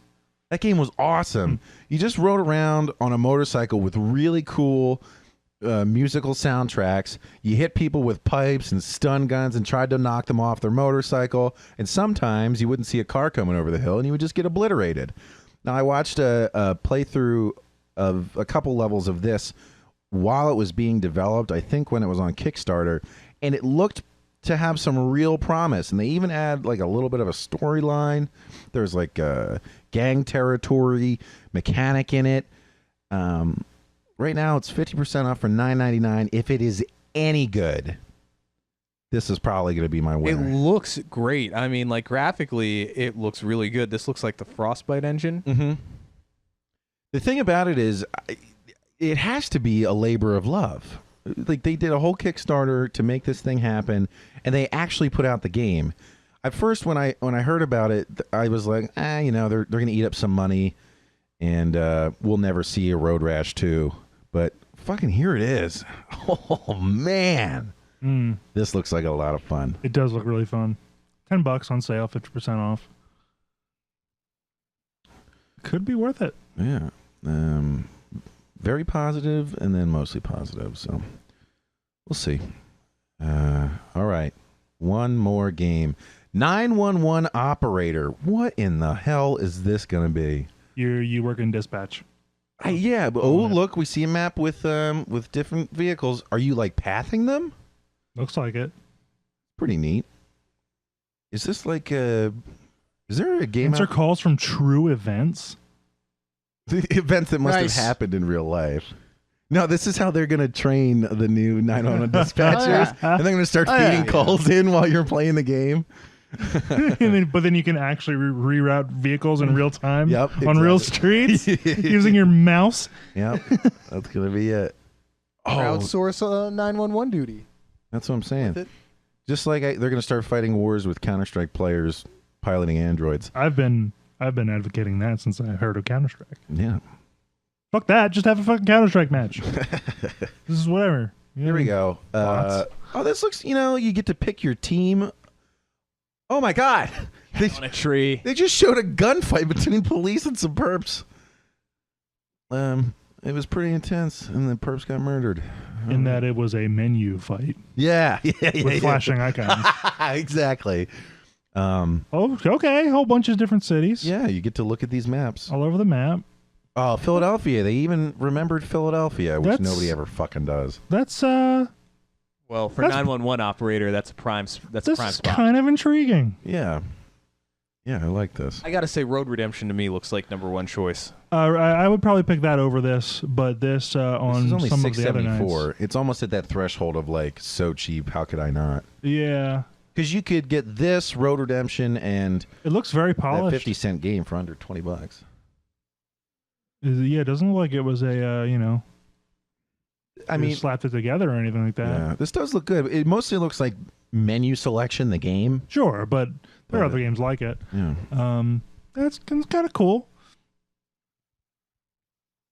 All right. Yeah, that's our spread. Wait, what the hell's Out of the Park 19? Is that Backyard Baseball's modern edition down there at the very bottom? What is this? Oh, no, that also looks like Baseball Manager Yeah. menu selector. That's $20. That's right out. Okay. Chris, you want to get us started for our pick of the week? I mean, I'm probably going to be the outcast in this one, but I'm going to go with Splatter. Which one was Splatter? Splatter. The 50-cent game that Yeah. I'm definitely buying. Yeah.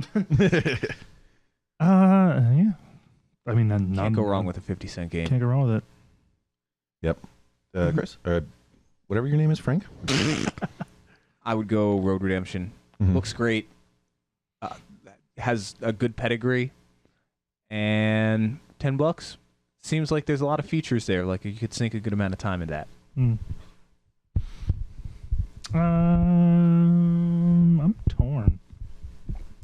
Super hot is kind of really looking interesting. I guess because I'm in Fury mode and I like fast things, but the idea of tying time to movement is even though it's a few bucks more than Road Redemption, which otherwise probably would have been my pick.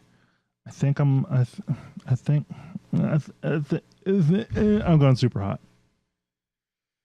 Shit, I really want Super Hot too, but it's $12.50. For whatever reason, I kind of want to do a combo to do some cost averaging. I want to go Road Redemption for $9.99, Splatter for 50 cents, 911 Operator for $6.74. I'm still under $20, and I'm getting 3 games.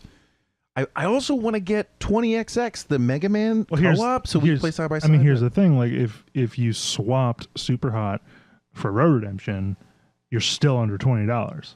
Yeah, but I played Road Rash, and I want this to be good. Mm-hmm. I hear you. It's tough, man. I'm almost, but then if I was like, what if I just buy all 5? Road Rash, Super Hot, blah, blah, blah, 20XX. Then I'm getting it almost $50. I don't know. Maybe I got to find 10 more games for 50 cents to cost average, that I'll never play. Maybe you should apply a little less math and a little more heart to your game purchases. All right. That's what I'm going to do. Road Redemption, Splatter, and 911 Operator. Super combo. Super. All right. Well, what another adventure we had today, meandering through a number of different Long topics. episodes. Yeah, we talked, we laughed. Words were said, jokes were cried. made. Some of them were even about video games. Wow. Maybe even some. So if the listeners are like, you fuckers are not talking about video games enough. Well, we want to be rich and famous someday. And describing to randos what our podcast is, as soon as we say video games, I find they're mostly turned off. So I think we're going to try to be a little more generalized. Not that we haven't been already, but I think we might accept that. I mean, we could easily just start talking about whatever we do. That is already what we do. I what we watched The do. Raid last night. I would be happy to speak on those movies on another episode. Oh, yes. I mean, Yeah. All right. So keep your eyes open for super fun, great stuff. And then, we'll be your heroes and we'll go to Comic-Con and I can get our autographs. hero, baby. Chris will sing. It'll be great. I'm gonna say my can you just keep singing that song, please? Yes. Yeah. Go ahead. I can be your Don't hero, forget, Cock 'em, lock 'em, rockin', baby. baby. I can kiss away the pain. Changed octaves and keys. We were supposed to harmonize and then fade My breath away. Yeah.